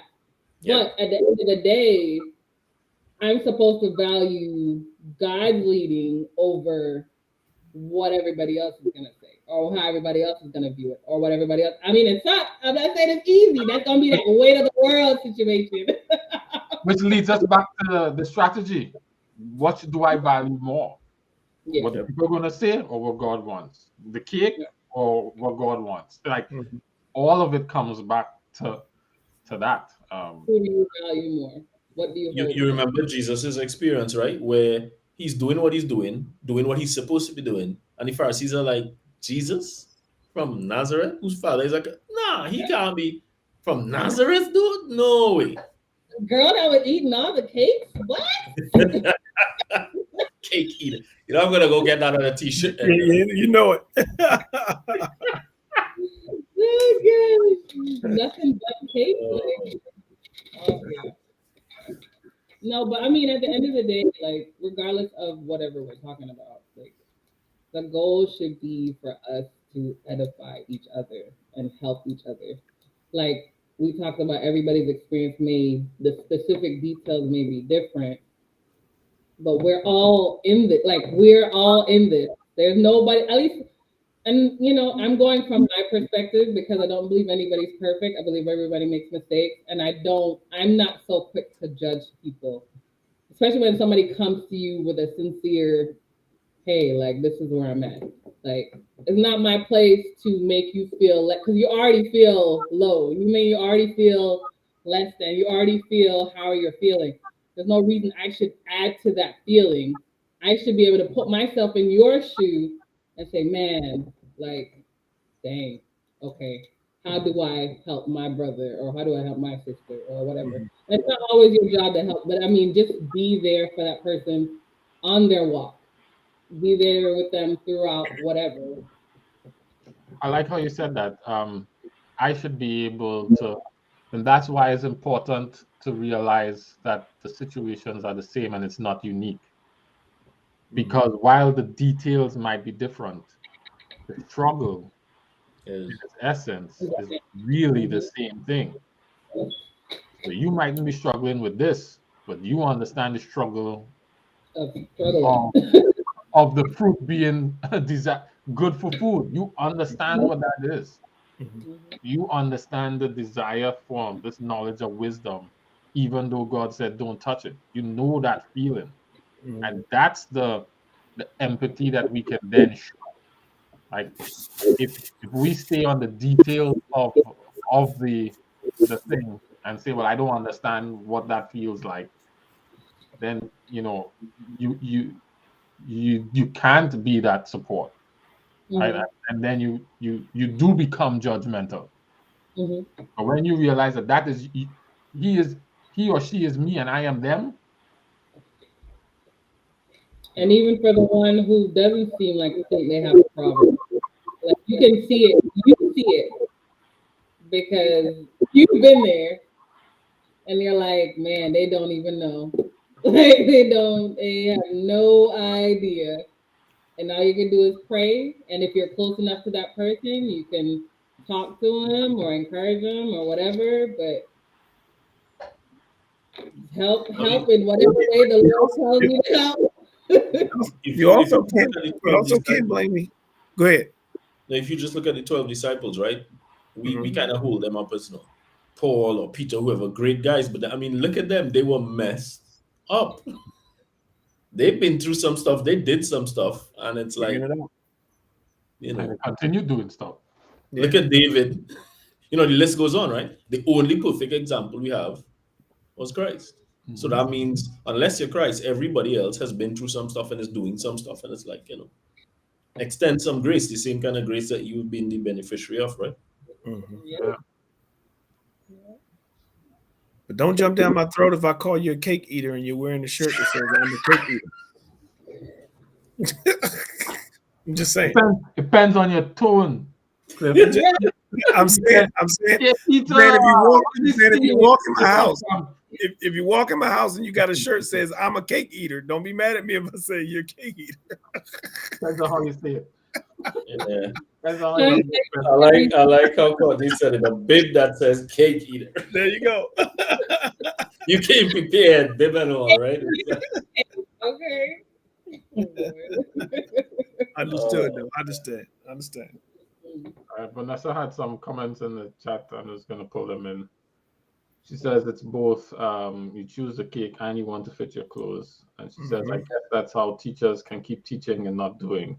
The desire for cake leads. I don't know that I agree. Yeah, but Jared, that's deep though, because some of the people who we're talking about, who again want to put up this image of paragons of virtue, never had to deal with it, can't relate to your experience. They keep professing stuff. It's easy to keep teaching and keep talking about something rather than actually walking the walk. That's the way I'm receiving that. And it's actually a temptation that the devil, I think, uniquely capitalizes on church people with. And that's why you see all of these catastrophic failures in some of these great spiritual leaders, because they never address the same things that they're telling everybody to address. And it's almost like, well, because I'm telling you to deal with it, I can leave my stuff. So there's that side, and then like Jared said before, where you're saying it because you know that you're in that situation. So you're like, yeah, man, you need to. The whole time you're rebuking yourself, like, correct. You are talking to yourself. You ain't talking to nobody else but yourself. Right. Then you start giving details like, wait a minute, you talking about me or you talking about you? Right. And that's so both can be true as all I'm saying. And I think that a lot of times if we view the teachers as in there are people who are avoiding their stuff and telling you what to do, but there are a whole rack of people out there who trying to encourage themselves. Yep. And the reason that they're able to nail it down and encourage you is because they know that they're struggling with it. And it's in struggling with it that the strategies and solutions are coming to equip you with. And if I don't understand the straw or the pull or the pull back, then I can't even really help you to come out of it. And so sometimes people are in I wouldn't, it might seem sacrilegious to say entrusted, but it was what I saw in the beginning of Ecclesiastes, where Mhm. the writer of Ecclesiastes says, I went to seek this out. I went to see it for myself. Right? It's a risky proposition. Everybody shouldn't do that. Mm-hmm. Right? Because not everybody could go and come back. Yep. But there are some people who, yeah, in order to teach it, they have to have done it. They had to put their hands in it. They had to mess it up and say, yeah, I ain't just telling you that. Mm-hmm. I know that. There's a girl. Sorry, I'm just gonna throw this. There's a girl on Instagram. I don't remember her name, but she has these little Bible clips, like she's acting out a Bible, and she would always have like where God is telling her something to do something. Right. He's like, yeah, not this guy. She's like, yeah, but he's da da da da, and he's like, yeah, no, but he does this and this. She's like, yeah, but he's praying. And then he's like, yeah, no, and he just stares at her, and she's like, I'm gonna go see for myself. Like the guy clearly told her XYZ, this, and it's just like us. Like God shows us and He reveals things to us, and we're like, oh, okay, God, I'm gonna go see for myself. Let's go. And then you come crawling back. Lord, I'm so sorry. I didn't right. know. You're right. Like, trust and obey. There's no other way. Mm-hmm. Vanessa then goes on to say, and the longer it's kept in the dark, it's harder for people to heal from cake eating. She goes on, fear of retribution from others keeps us putting light on our issues. From putting light on our issues and getting help. Correct. Because again, you think you're unique, nobody else is going through this. I can't, And in certain spaces, they will make you feel like that. Like, of course. Mm-hmm. Yeah. Sad. All right, it's 10:13. I think we have we've kind of formulated and articulated the plan, the approach, the strategy. Reach for the wood, put up a wall, and pivot. There you go. That's my takeaway. I'm done. I'm good. Get it accountability group. All right, Courtney, you want to add to that, or are you gonna just add a 3 on that? Nah, that's it for me. I gotta save something for my takeaway. No.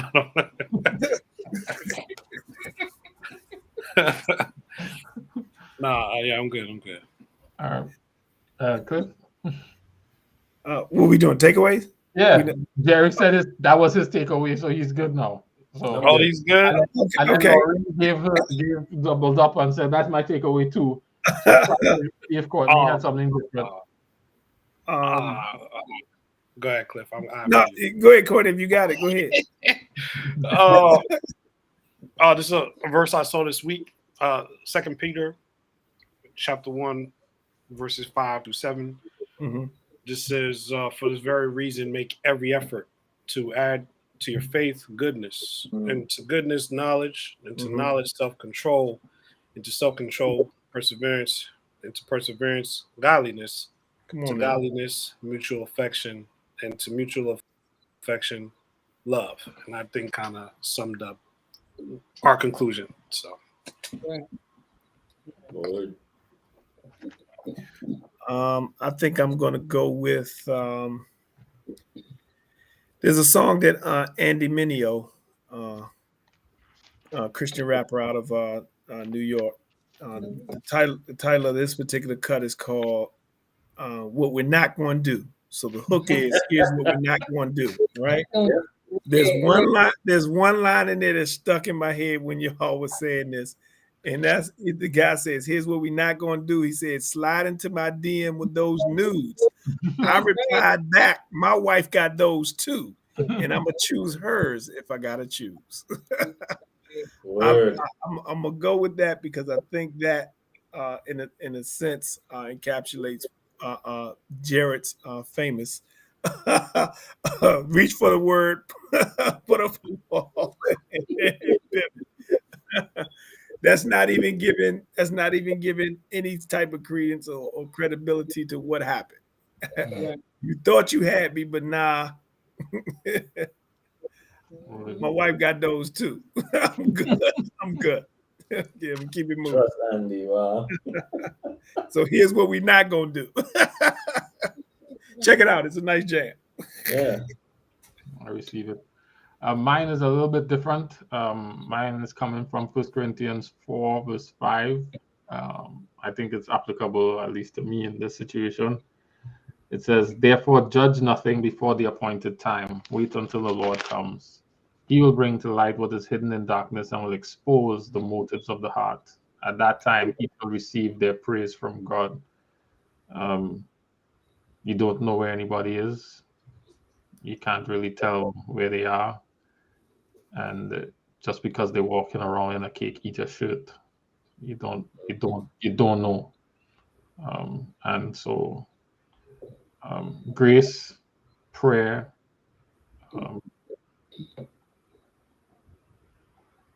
encouragement,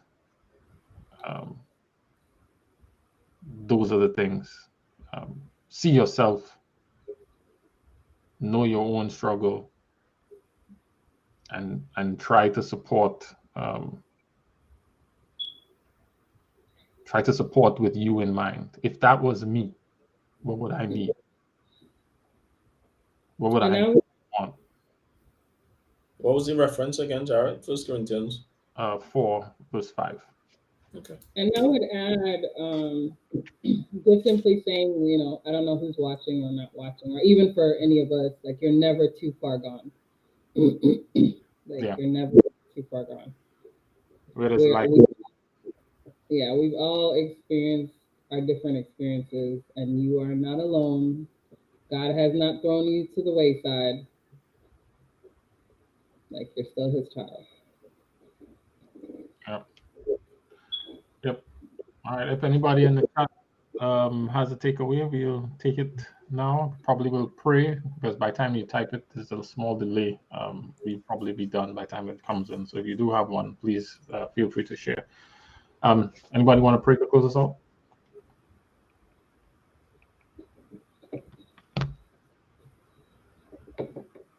All right, well, then I'll pray. Father in heaven, we again thank you for the time. We thank you for your spirit. We thank you for this word. We thank you for your perfect timing. We thank you for the spirit which leads us into truth and leads us to conviction. We also thank you for the freedom to choose.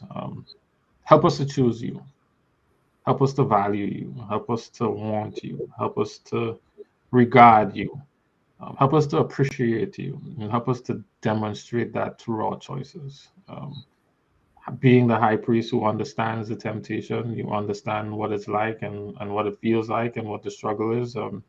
As Laurie pointed out, you carried the weight of the world. Help us to follow your example. Help us to model your example. Help us to take advantage of the tools that you provide to us. But thank you for loving us as we make our way. We love you in Jesus' name. Amen. Amen. All right, we're on again. First Friday in May, which I think is the 6th or the 7th or something like that. But yeah, we're on. I expect we'll have the bishop back and Mr. Kenrick back, and so we'll have more good conversation. Thank you, Lorraine, for leading us today. Appreciate you. And I guess until next time, guys, drink up.